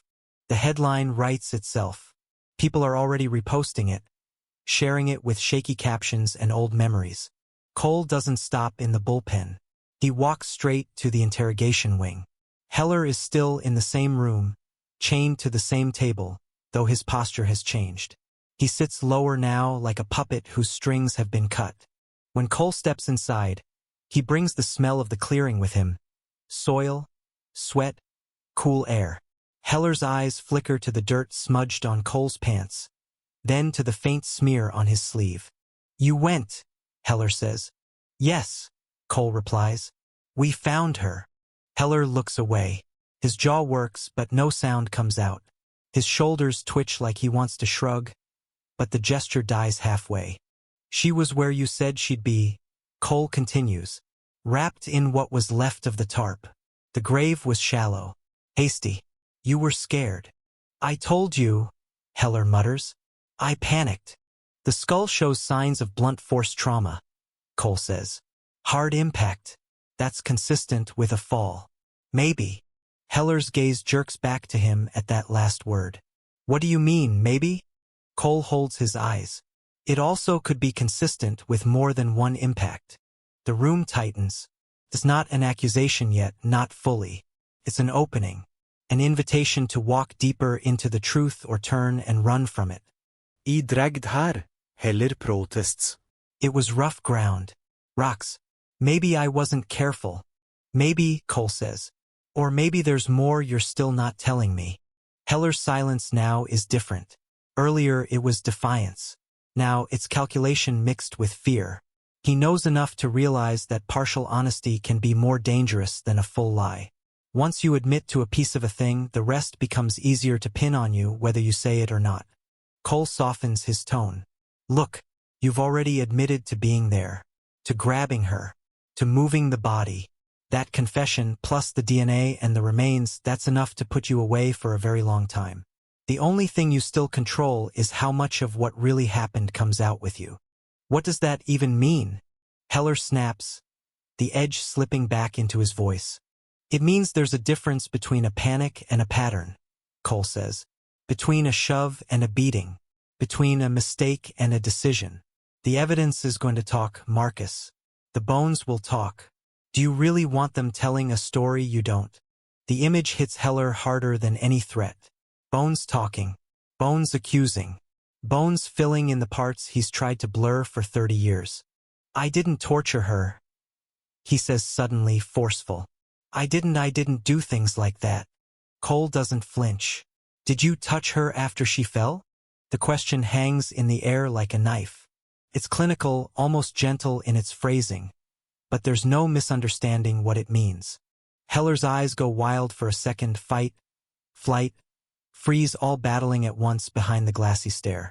His fingers curl, his cuff rattles.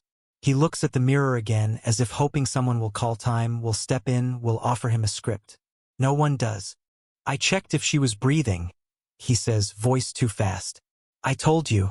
I put my hand on her chest, on her face, tried to wake her up." "Is that all?" "Yes." The word is sharp, loud, too quick. It arrives before he can weigh it. That's what makes it useful. Cole lets the answer sit there. He knows better than to push too hard at that seam, not yet. Forensics will do their own speaking when the me is done. And there are other paths into a man's mind besides what happened in those minutes he doesn't want to replay. "Okay," Cole says quietly. "Let's go back to something we do know for sure. You followed her. You lied to her. You led her out there alone. You grabbed her when she tried to leave. Those are choices, Marcus. Those are decisions. Why her?" The question isn't about blood or bone. It's about motive, fixation, the itch that started long before the parking lot. Heller deflates a little. This is a pain he recognizes. Older. Familiar. "Because she had everything," he mutters. "School. Friends. Future. She walked around like the world was just waiting for her. She didn't have to ask. It just opened. People like her don't even see people like me. Not really. You wanted her to see you, Cole says. He nods. Just once. Just not look through me. When she took the flyer and said she'd help, I thought maybe. His voice phrase. And when she looked at you in that lot, Cole presses. When she told you to let go, what did you see? Judgment. Heller spits. Disgust. Like she'd made a mistake by talking to me. Like she was about to walk away and never think about me again. Like I was nothing. That's when you decided she wasn't leaving, Cole says. It wasn't like that, Heller protests weakly. But the words ring hollow in the room, swallowed by the buzz of the lights and the hum of the tape. Because the truth is starting to show through the cracks now. Not just an accident. Not just a stumble in the dark. A choice. Born from resentment and entitlement and 30 years of pretending he tripped into something he spent more than a moment creating. On the other side of the glass, Alvarez watches, feeling the familiar mix of satisfaction and nausea that comes when a suspect finally starts aligning with the version of the story that always made the most sense and yet still makes you sick. There will be more interviews, more reports, more nights where a prosecutor will sit up late deciding how to frame this for a jury that wasn't even born when Melissa disappeared. The medical examiner will file an official cause of death. The lab will send back charts and graphs and percentages. But right now, in this small room, it's simpler. A man, a table, a set of choices laid out in front of him like evidence bags. Cole leans back, letting the silence stretch one more time. We found her, Marcus, he says. For 30 years, she was a ghost you left in the ground. Not anymore. You don't get to decide who she was or what happened to her alone. That story belongs to more than just you. Heller stares at the tabletop, breathing hard, as if the gravity in the room has suddenly increased. Because this is what a cracked cold case feels like up close. Not a clean headline or a satisfying finale, but a slow, grinding rearrangement of the past, bone by bone, word by word, until the shape of what really happened starts to emerge. Ugly, incomplete, but undeniable. And as that shape rises, it casts a shadow long enough to touch everyone who once thought the story was over, when in truth, it had only ever been paused. The news breaks before noon. By then, the dirt has been washed off the boots, the evidence bags sealed, the bones carried away behind zipper and steel. But outside the station, the story has already grown teeth. Every local outlet runs the same headline in different words. California 1995 cold case cracked. DNA match ties local man to teen's disappearance. Remains believed to be missing honor student recovered after 30 years. It hits the feeds like a shockwave. Phones light up in offices, in kitchens, in classrooms where teachers pause mid-lesson as students glance down at screens they're not supposed to check. In a small rented apartment 3 hours north, a man in his late 60s sits at his kitchen table, staring at a cup of coffee gone cold. The phone rings once, twice. He doesn't move. It rings a third time. He finally answers. Mr. Hart. The voice on the other end is careful, professional, full of words like update and development and we believe we've located. He hears her name and remains. He hears confirmation pending. He hears DNA. The floor doesn't drop out. It just tilts. For 30 years, Thomas Hart has lived with an absence that didn't have a shape. A void at the dinner table, in the hallway, in the mirror.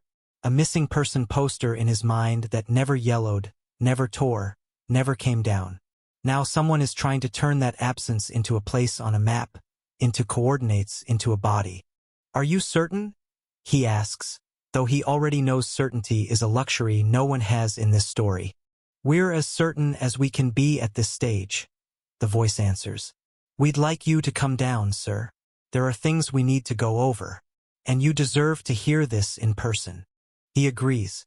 He hangs up. He stares at the blank wall over his small kitchen table for a long time.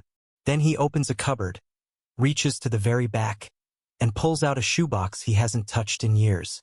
Inside, photos, track medals, a folded program from a high school graduation that never happened. He sets the box on the table. The coffee stays cold. Back in Arroyo Vista, the station turns into a hive. The DA arrives with a briefcase and dark circles under his eyes. The chief clears a conference room. A whiteboard appears, markers squeaking as names and dates line up in neat rows. Cole sits at one end of the table, Alvarez at the other. Between them, a stack of old files and new reports forms a thin wall that doesn't block anything. Here's what we have. The DA says, voice clipped, efficient. We've got the DNA match on the car handle. We've got the bracelet in his possession. We've got the recovered remains where he said they'd be. And we've got a partial confession, abduction, movement of the body, disposal. That alone gives us felony murder at minimum. His lawyer is going to push the accident story, Alvarez says. He's already laying the groundwork. No prior violent record, young, panicked, head injury from a fall. 30 years of supposed remorse. Remorse doesn't bury a body in a shallow grave and say nothing for 3 decades. The DA snaps. Then he exhales, pinches the bridge of his nose. But we can't try feelings. We try facts. We need the medical examiner's full report. If we can show multiple impacts, signs of restraint, anything that points to intent or prolonged assault, we're looking at a cleaner path to first degree, or at least to shutting down any tragic accident narrative. All eyes shift to Cole. He doesn't speak right away.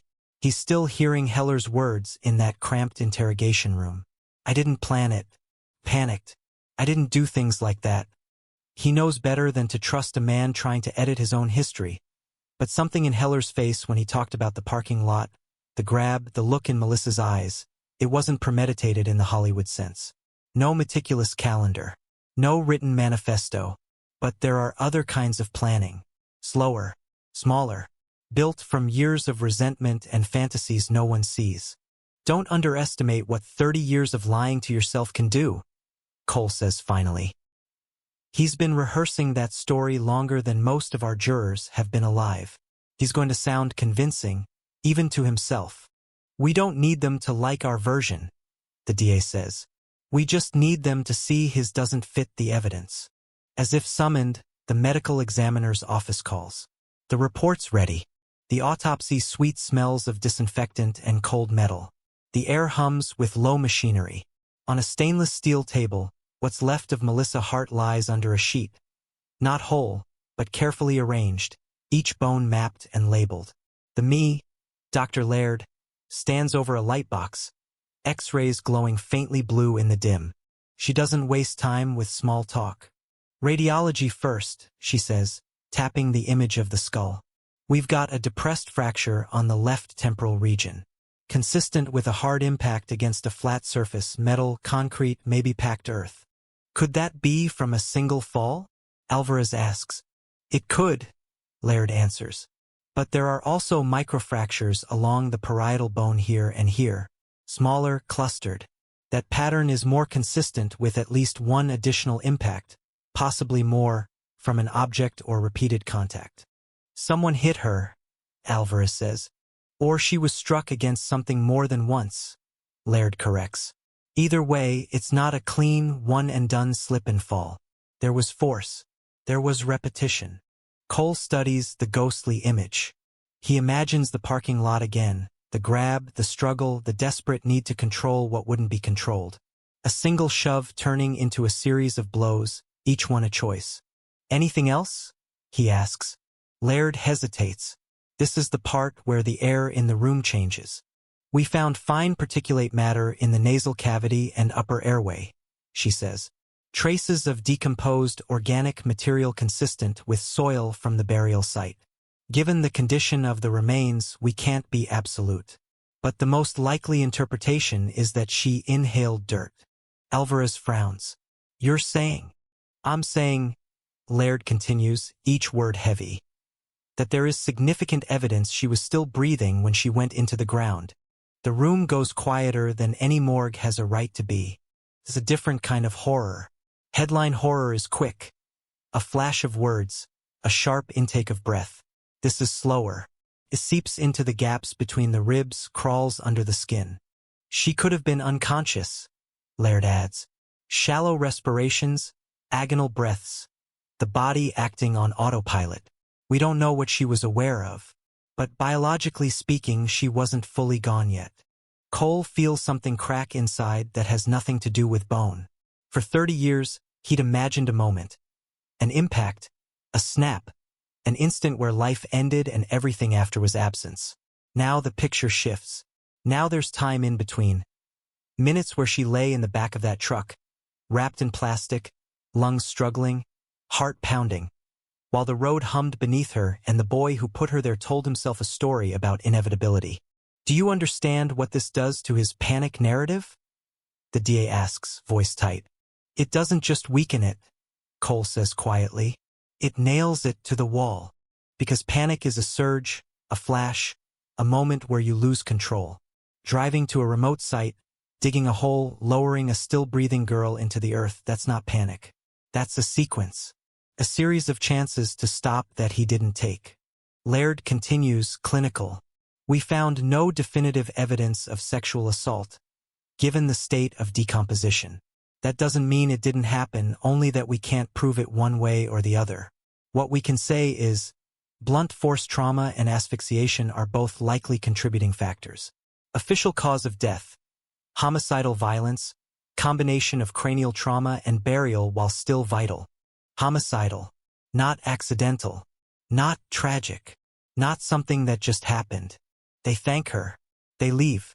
The word follows them down the hallway. Back in the interrogation room, the fluorescent buzz hasn't changed. The clock is still ticking. The air still smells like old coffee and fear. Heller sits where they left him, but time has settled differently on his shoulders. His lawyer has been in and out, leaving behind a briefcase, a stack of printed case law, and the faint tang of cologne that doesn't quite cover the scent of sweat. When Cole and Alvarez walk in together this time, they bring the Emmys report in a slim folder. They don't drop it on the table with a flourish. They don't need theatrics. The truth is dramatic enough on its own. We went to the site, Cole says. We brought her back. The medical examiners finished her initial analysis. Heller watches them carefully. And she was still breathing when you buried her, Alvarez says, not bothering to soften it. The words hit like a physical blow. Heller flinches, then tries to cover it with a scoff that doesn't land. You can't know that. It's been 30 years. Bones don't talk. They do, Cole says. And so does dirt. She inhaled soil from that grave, Marcus. Her body fought for air. You stood over that hole and told yourself she was already gone. But she wasn't. You didn't bury a body. You buried a living girl.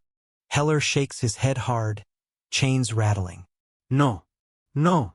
Isheka. She was still. She was cold. It was April, Alvarez snaps. Night air drops fast. Shock drops faster. You wanted her to be dead, so you wouldn't have to deal with what you'd done. That's not the same thing. His breathing picks up. His pupils blow wide, black swallowing color. For years, he's lived with the vague, muffled version of that night. The one where everything went fuzzy and he woke up on the other side of a terrible moment he couldn't quite see. They're forcing him to look now, frame by frame. I heard her, he whispers suddenly, the admission slipping out sideways. Alvarez pounces. Heard what? In the truck, he says. When I was driving, there was this sound, like a choke, a gasp. I told myself it was the tarp, or the tools. I turned the radio up. There was a song playing. I don't remember which one. I thought if I couldn't hear it, it wasn't real. Cole's voice drops to something that isn't quite anger and isn't quite pity. You had time to turn the radio up, but not to turn the truck around. Heller's eyes shine now, rimmed with red. What was I supposed to do? Take her to a hospital? Tell them I hurt her? My dad would have killed me. The cops, the judge, everyone, they would have locked me away forever. My life would have been over. And hers? Cole asks. The question hangs in the air like a noose. She was already. No. Cole cuts in, sharper now. You don't get to rewrite it that way. You heard her struggle for breath and you kept driving. You dug a hole while she was still fighting. You shoveled dirt onto her face. You turned up the radio in your head every time a part of you tried to speak up and say stop. That isn't panic, Marcus. That's cowardice. Silence slams down. On the other side of the glass, the DA watches, expression carved from stone. This is more than he needs legally. This is cruelty in Heller's own words. A jury will hear this and see not a scared kid, but a man who made a series of choices to save himself at the cost of everything else. But even in that silence, something about the way Heller looks at them is off. There's fear, yes. There's shame, bent and twisted into anger. But there's also a flicker of resentment. Like he's angry not just at what he did, but at the idea that they think they've finally got the whole story. You think you know everything now, he mutters. You think bones and dirt and some lab coat can tell you what it was like. We know enough, Alvarez says. No, he replies, eyes sharp suddenly. You know your version, the one that makes sense in your files, the one that lets you sleep at night. But you weren't the only ones out there back then, walking around with your own stories. Cole narrows his eyes. What does that mean? Heller leans back, chain clinking, a bitter half-smile twisting his mouth. You're so sure I'm the only monster in this town. It's a throwaway line. Could be deflection. Could be the last thrash of a trapped animal trying to drag someone else into the pit with him. But coming from a man who has finally, painfully started telling the truth about some things, it lands differently.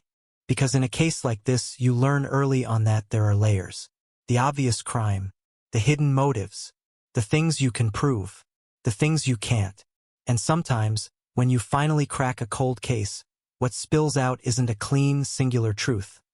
It's a nest of other questions that have been waiting in the dark, listening. The storm rolls in just after midnight. Thunder over the valley, low and distant, like the sky remembering something it doesn't want to say out loud. Rain turns the air metallic. The station windows fog. Every surface hums with the static tension that comes when a story is about to change shape. Cole can't sleep. He sits in his office, the light low, the smell of coffee long gone bitter in the pot. On his desk, the case file, open and heavy, the edges curled like old paper trying to breathe. He's been through it so many times the pages almost hum under his fingers. The same photos, the same dates, the same notes and margins written by a younger hand. But it's that last line from Heller that won't leave him. You think I'm the only monster in this town. It wasn't said to provoke. Not exactly. There was something else in it. A weary kind of venom. The tone of a man who spent decades watching everyone else move on, carrying their own secrets while his festered alone. Cole flips through the early witness statements again. Neighbors, classmates, Melissa's friends. He finds the one that always bothered him, even back then. A single-page note from a janitor who worked nights at Arroyo Vista High. Handwriting shaky, details vague. Saw her around 7:30, near the back gate by the field. She wasn't alone. Thought it was her boyfriend. Didn't get a clear look. Tall guy, baseball cap. Truck parked near the bleachers. That line used to be a dead end. There were dozens of tall guys in caps with trucks back then. But now, after everything Heller said, after the flyer, after the pattern, the mention of boyfriend hits differently. Melissa didn't have a boyfriend. Not officially. Her friends all said the same thing. Focused on school, had plans, wasn't dating anyone serious. But there were rumors. Whispers. Someone she might have been seeing quietly. Someone older. Cole hadn't cared much for rumors back then. Now, 30 years later, they're all he has left to chase. He flips to another statement. One from Melissa's best friend, Jennifer Crane. 17, cheerleader. Interviewed twice before the family moved away in '96. Melissa said she was meeting someone the night she disappeared. She didn't say who. Just that it wasn't a date. Said it was something she had to do before graduation. He remembers that line, too. He remembers not knowing what to do with it. They'd assumed it was just a teenage half-truth. Maybe an argument with a friend, maybe a secret college plan. Now it gnaws at him. Something she had to do. Before graduation. He closes the file, grabs his coat. The storm has started to break in earnest now. Rain slanting against the glass, thunder crawling closer. He walks past the bullpen. Empty except for the night desk sergeant scrolling through reports. Going somewhere, detective? Just can't sleep, Cole mutters. Might as well do something useful. He drives out to the edge of town. The streets are empty, the world painted in wet neon reflections. When he reaches the high school, the lot is dark, the buildings hulking and silent behind chain-link fencing. No trespassing after hours sign glares white under his headlights. He kills the engine, grabs a flashlight, and ducks through a side gap in the fence where the metal has already been bent by time and boredom. The track is slick with rain. He walks the perimeter, flashlight beams skimming over the bleachers, the equipment sheds, the back gate. Everything smells of wet grass and electricity. He stands where the janitor said he saw her, the back gate near the field. It's close enough to the lot where her car was later found to make sense. Far enough for shadows to hide things. He can almost see her there, hair damp from drizzle, clutching her jacket tight, waiting for someone she shouldn't have trusted. Lightning flashes. For a moment, the field lights up like it's midday. And in that burst of clarity, something catches his eye near the fence line. A patch of disturbed ground, half-eaten by weeds, different from the rest. He crouches. The soil's soft, darker. Not new but not ancient either, like someone had been there in the last few months. A faint glint peeks through metal. He brushes the dirt away with his glove. A lighter, silver, engraved. JC. Jennifer Crane. Cole's pulse stutters. He turns the lighter in his palm, the rain whispering against his sleeve. Coincidence, maybe, or maybe not. He remembers a follow-up call from 2010, years after the case had frozen over completely. A Sacramento number. Jennifer had reached out after a true crime TV special aired about Melissa's disappearance. She'd said she had something that's been bothering me, then never called back. When they tried to trace it, the number was disconnected. He pockets the lighter and heads back to the car. By the time he gets to the station, Alvarez is already there, hair wet, jacket half-zipped, eyes sharp with the kind of adrenaline that doesn't come from sleep. "You couldn't stay home either," she says. He drops the lighter on her desk. It lands with a dull metallic click. "Found it at the high school, near the back gate." She picks it up, turns it over. Initials? Jennifer Crane. Her eyebrows lift. "You think she was there that night?" "I think she knew more than she told us. Maybe saw something. Maybe someone made sure she stayed quiet." Alvarez leans back. "You think Heller had help?"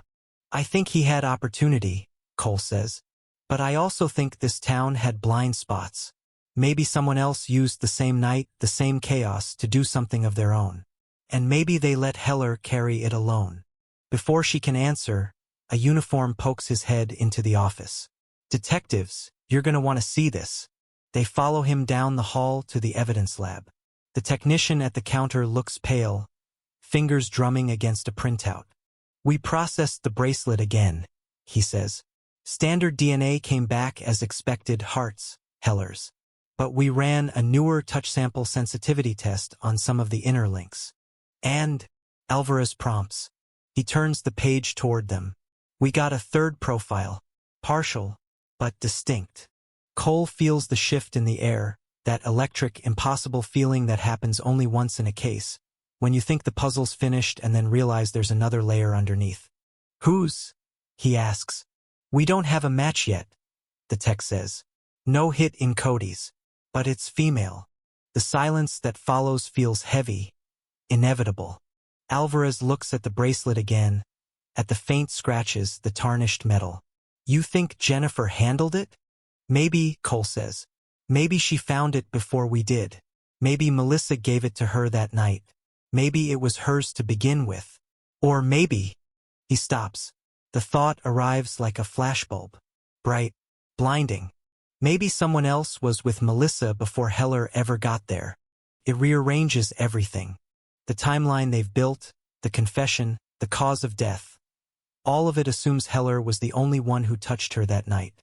But if the bracelet carries another woman's DNA, if Jennifer Crane was there, if she met Melissa before the park, then everything from motive to opportunity shifts. Cole exhales, long and slow. "We need to find her." "Already on it," Alvarez says, pulling up a database. "Last known address, Eureka, California. Married once, divorced. No active social media.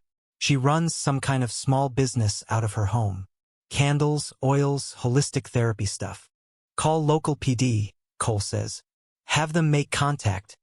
Tell her we need to talk about the heart case. Alvarez glances up. You think she'll cooperate? He shakes his head. I think if she was going to, she would have called back in 2010. The rain hasn't stopped. The storm hammers against the station roof as if the sky itself is impatient. Hours pass. No word from Eureka. Then, around dawn, the phone on Cole's desk rings. Alvarez picks up. The voice on the other end is shaky, male, local PD dispatch. We got a response to the bolo you put out, the officer says. We found Jennifer Crane. Found? Alvarez repeats. In her shop, the voice says.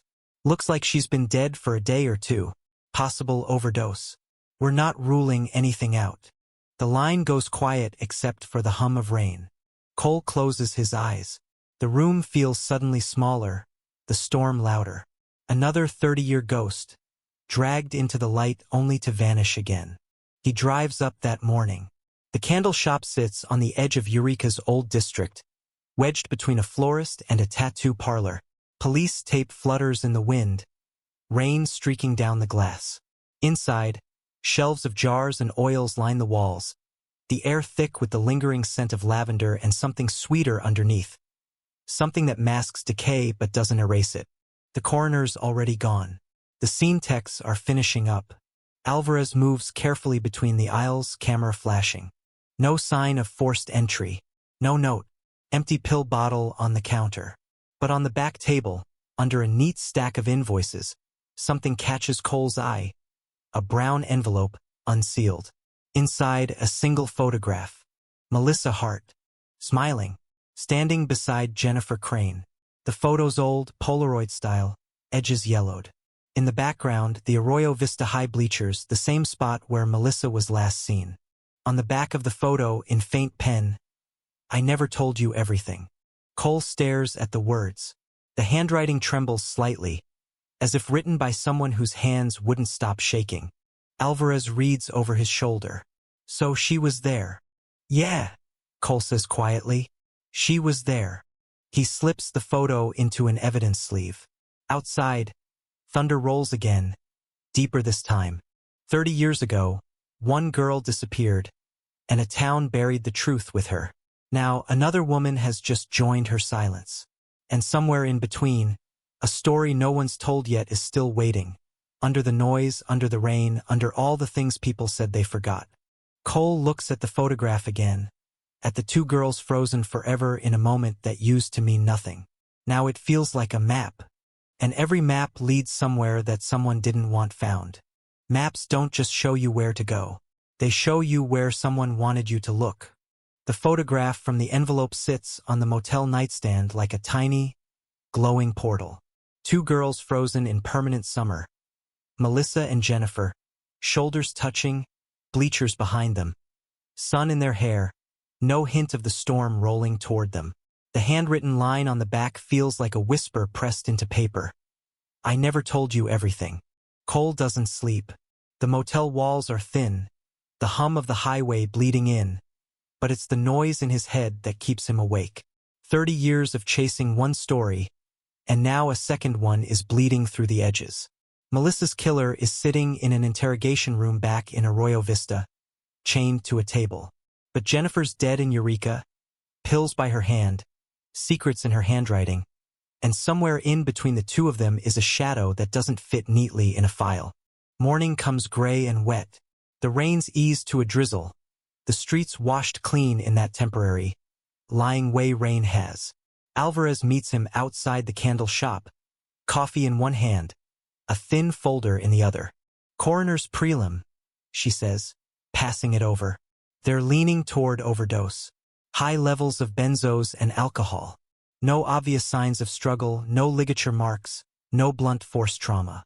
Could be suicide. Could be accidental. Could be convenient, Cole mutters. She doesn't argue. Toxicology will take time. But for now, that's what we have. They step back inside the shop. Without the body, it feels oddly hollow. Too much space between shelves, Too much silence for a place meant to smell like comfort and sound like soft music. Evidence tags hang like small flags from drawers and countertops. The empty pill bottle sits in a clear bag on the back table. Prescriptions not in her name, Alvarez says. Belongs to one of her regular clients. Claims it was stolen from her purse last week. Says she didn't report it because she didn't want trouble. Anyone see them together? Neighbor says a man came by 2 nights ago, she answers. Tall, dark jacket, ball cap. Went in close to closing. Stayed 15, 20 minutes. Left alone. No cameras on the street. Camera inside the shop? Broken for months. According to the landlord. A tall man in a cap. The detail hits like déjà vu. The janitor's statement from 1995. The shadow near the back gate. The undefined boyfriend who was never identified. 30 years apart, same silhouette. Cole looks at the photo again at the bleachers behind the girls. We've been focusing on who took Melissa, he says softly. Maybe we should have asked more about who she was going to meet that night before Heller ever showed up. They start with Jennifer's life as it exists on paper. Driver's license, tax records, phone logs, client list from the shop. A neat, surface-level existence. Small business owner, community workshops on mindfulness. A minor citation for a parking ticket 5 years ago. Her phone is the first crack. The forensic tech in Eureka pulls the contents onto a screen, texts, missed calls, voicemails. Most of it is mundane. Orders, appointments, a sister in Oregon asking about Christmas plans, a landlord complaining about late rent. But mixed in are messages from an unsaved number. The contact bubble blank. The thread stretching back months. The tone is wrong. Too sharp around the edges. We agreed this was over. You don't get to dredge this up again. You talk, you burn everyone. Leave the past alone, Jen. You've built a nice little life. Don't light a match to it now. Her replies shift over time. First apologetic, then angry, then resigned. I'm tired of carrying this alone. She was my friend. He walked away. We both did. We shouldn't have. Maybe it's time someone else carried the weight. The last message before she died is just 3 words. Sent at 11:14 p.m., the night before she stopped answering her phone. They found her. No reply. The number doesn't show in any official contact list. No name attached. But when the tech cross-references it against old records and databases, something surfaces. A familiar area code, an old listing, a name that pulls the air out of the room. Registered years back to a landline at Arroyo Vista High, he says. Faculty phone. Belonged to a coach Daniel Price. Cole feels his jaw tighten. The name is buried in the case file, hardly more than a line, track coach, male, late 20s in 1995, interviewed twice. Provided Melissa's training schedule, confirmed she was in good standing on the team, denied any knowledge of romantic relationships or personal issues. Solid alibi at the time. At home with his wife, backed up by phone records and a neighbor. He transferred out of the district in 2002. You remember him? Alvarez asks. Everyone remembered him, Cole says. Star coach. Took the team to regional. Charismatic. Kids liked him. Parents liked him. Admin loved him because he brought trophies and didn't cause trouble. Any complaints? He shakes his head, but uncertainty flickers there. Not that were written down. Doesn't mean no one whispered. A coach who knew Melissa. A coach whose school phone is tied to the number texting Jennifer decades later, warning her to keep quiet. A coach who once had keys to every gate around that field. The map sharpens. The lines start connecting themselves. They drive back to Arroyo Vista with rain on the windshield and the ghost of old track meets playing in their heads. Whistles, shouts, feet pounding rubber. By the time they reach the station, Alvarez has already pulled up the current listing. Daniel Price, she reads. Age 58. Lives in San Diego now. Recently retired from a private academy. No criminal history. Married twice. Divorced twice. No kids. Call him in, Cole says. No warning, no pre-interview courtesy. Just a formal request. Say it's about a reopened case and we'd appreciate his cooperation. Think he'll bite. If he thinks he's still the good guy in his own story, Cole answers. He'll want to control the narrative. They don't have to wait long. By afternoon, Price is on a Zoom screen in the small conference room, framed by a tidy home office, bookshelves, a framed championship pennant, a neatly hung pair of track spikes like a trophy. He looks older, sure, but the core shine is still there. Straight posture, easy smile, that athlete's looseness that never quite disappears. Detective Cole, he says, voice smooth. They told me you'd be on this call. I remember you. You were there that spring. Hard to forget a time like that. And hard to forget the people involved. Cole replies. Thank you for making time, Coach Price. Dan, please, he says. I've been retired for 6 months. I think I can drop the title. They let him talk at first. He reminisces about Melissa, hard worker, natural runner, potential scholarship material. He expresses sadness, disbelief, the usual phrases worn smooth from years of retelling. I always hoped you'd find something, he says, for her family's sake, for the town. We found her, Cole says, and we found the man who took her. His name is Marcus Heller. Price's eyes widen, then narrow in recognition. Heller? The landscaper's kid, always hanging around the maintenance sheds. I remember him, bit of a loner. That makes a sick sort of sense, doesn't it? It makes a certain kind of story, Alvarez says. But it's not the only one. He tilts his head. What do you mean? Cole slides the photograph into view, holding it up to the camera. Do you remember Jennifer Crane? Price's face shifts, not dramatically, but enough. A flicker of something like discomfort, quickly smoothed over. Of course, he says. She and Melissa were attached at the hip. Why? Jennifer died this week, Cole says. Possible overdose. Before she died, she kept this photo. Wrote on the back that she never told us everything. And she was texting someone who didn't want the past brought up. Price's smile fades a little. That's unfortunate. But I'm not sure what it has to do with me.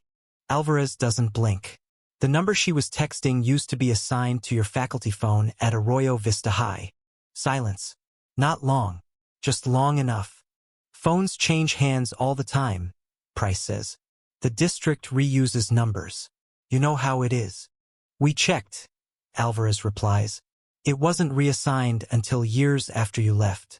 And the tone of those messages doesn't sound like a stranger. Cole leans closer to the camera. When was the last time you spoke to Jennifer? Dan? He spreads his hands, a practice gesture. I honestly don't recall. Those kids, they move away, they grow up. Some send Christmas cards for a few years. Then life happens.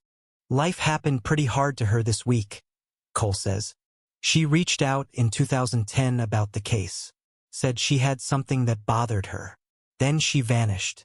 Earlier this year, she started talking to someone she clearly knew about what happened to Melissa, about a secret she'd been carrying since high school. The person on the other end told her to let it go, to leave the past buried. Price's eyes flicker again, just for a heartbeat. Detective, are you accusing me of something? I'm asking, Cole says quietly. If you were the one Melissa went to meet that night before Heller ever found her. The air on the call goes still. Even the hum of the station seems to recede. Price's jaw tightens. That's an ugly suggestion. It's a question, Alvarez answers. And we're going to keep asking it until it's answered. He laughs once, dry, brittle. Look, I understand how this looks. Middle-aged male coach, teenage girls, 30 years of bad headlines about people like me. But I never crossed any lines with my athletes. Ever. Melissa came to practice, she worked hard, she went home. End of story. What about Jennifer? Cole presses. She kept your number. She was texting you about the case. She was scared. Why? I have no idea, he snaps. You'll have to ask her. We would, Alvarez says. But she's dead. The words land with a dull thud. Price exhales, long and slow. I think I've had enough of this. If you have more questions, you can send them through an attorney. He reaches for the mouse. The screen flickers. The call ends. In the reflection on the dark monitor, Cole sees his own face. Older, lined, eyes hard. Behind him, Alvarez shakes her head. Guilty? She asks. Of something, he says. Question is, what? They pull his old personnel file. It's clean. Performance reviews glowing. One short, cryptic note from a vice principal in 1997 about boundary reminders, followed by no follow-up. No formal complaints. No incident reports. They reach out to former students. Most remember him fondly. One woman, now in her 40s, hangs up the moment they introduce themselves. Another agrees to meet. They find her at a cafe near the freeway, hands wrapped too tightly around a cardboard cup. Her name is Laura. She ran track 2 years after Melissa vanished. At the time, I thought he was just supportive, she says, staring into the foam. He'd give me rides home after late practice. He'd put a hand on my shoulder, my back. Said I was special, that I had potential, that he believed in me more than my parents did. Did he ever do anything overt? Alvarez asks gently. Laura's jaw works. He knew exactly how far to go without tipping it over. One night, he pulled the car into a secluded turnout and just kept talking. About trust, about loyalty, about how rumors could destroy a man's career. He never touched me in a way I could point to. But I got out of the car and walked home in the dark. I quit the team the next day. Did you tell anyone? She laughs, bitter. Tell them what? That a respected coach made me uncomfortable? In '97, they would have told me I misunderstood. That he was mentoring me. So I changed schools. Problem solved. Did you know Melissa? Or Jennifer? Cole asks. I was a freshman when it happened, she says. Everyone knew. Everyone saw the posters. And everyone knew Jennifer was different after. Jumpy. Quiet. She dropped some classes, stopped hanging around the field. There were rumors she'd been seeing someone she shouldn't. Older. Someone who could ruin his life if she talked. Price. Laura looks up, eyes sharp. I didn't say that. But if you're asking me if I think he's capable of grooming a scared 17-year-old into keeping her mouth shut? Yeah. Ido.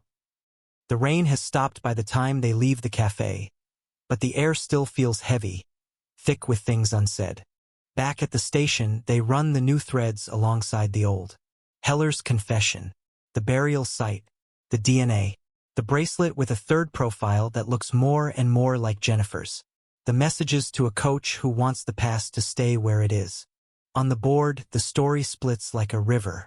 One branch is solid, documented. Heller, the parking lot, the truck, the grave. The other is murkier. Melissa and Jennifer at the bleachers. A secret meeting. A coach with too much power and too much to lose. Maybe Melissa was going to confront him, Alvarez says quietly. Maybe she'd had enough. Maybe Jennifer was supposed to back her up. Something went wrong. Someone got scared. Somewhere in that chaos, Heller stepped in. Wrong place, wrong time, wrong man with the wrong kind of hunger. Two predators, Cole murmurs. One in the dark, one in the light. One who dragged her into a truck. One who made sure she walked onto that field alone. He looks at the evidence board and feels a cold, bitter truth settle in. They can nail Heller. They will. The DNA, the confession, the remains. It's all there, lined up and undeniable. But Price? Price lives in the spaces between what can be proved and what was merely felt. In glances and rumors and text messages that could be dismissed as paranoia. In girls who walked away instead of filing papers that would have been quietly filed in a drawer. The cold case isn't a single story. It's overlapping circles of damage. And even with one man in chains, the others can still walk free, smiling, framed by bookshelves and trophies, convinced the worst thing they ever did was get too close to a line they never officially crossed. In the quiet of his office that night, Cole pins the photograph of Melissa and Jennifer to the center of the board. Beneath it, he writes a single word in thick, black ink. Why? Because sometimes the who and the how are only the beginning. It's the why that keeps a case from ever truly closing. An echo burning a hole in the dark long after the headlines say it's over. The dawn after the storm feels wrong. Too calm, too bright, Too still. The kind of morning that looks clean on the surface but hums underneath, like a power line waiting to spark. Cole stands outside the station, coffee cooling fast in his hand, watching the sunlight crawl across the asphalt. He hasn't been home in 2 days. There's no point pretending sleep will help. Inside, the bullpen is waking up slow. Phones ringing, printers whining. The murmur of new voices who weren't even born when Melissa Hart's name first hit a report form. The case is technically solved. The paperwork says so. Marcus Heller, confession obtained, remains recovered, homicide confirmed. But Cole knows better. You can feel when a story's finished. And this one isn't. Because Jennifer Crane didn't overdose by accident. Because that lighter wasn't where it should have been. Because the text messages, "Leave the past alone," were written by someone who knew exactly what the past meant. And because people like Dan Price don't disappear when the cameras fade. They wait. They reinvent. Alvarez steps out of the elevator, hair pulled back, file in hand. "We've got something," she says. Cole turns. "Tell me it's not another dead end." "Depends on what you call dead." She drops the file on his desk. Inside, a printed transcript, the full extraction from Jennifer's phone, including deleted voice messages. The system flagged one as recoverable. Timestamped 3 hours before her death. Alvarez hits play on the recorder. Jennifer's voice fills the room. Shaky, low, close to the microphone. "I don't know what to do anymore. He called again tonight. Said they found her. Said I shouldn't talk to anyone. But it's over now, isn't it? He said if I opened my mouth, he'd make me regret it. I told him I already do. I told him I see her when I close my eyes. I told him." The recording cuts out in static. The rest is gone. Cole sits still, every word echoing like a gunshot muffled by distance. "He called again tonight," he repeats.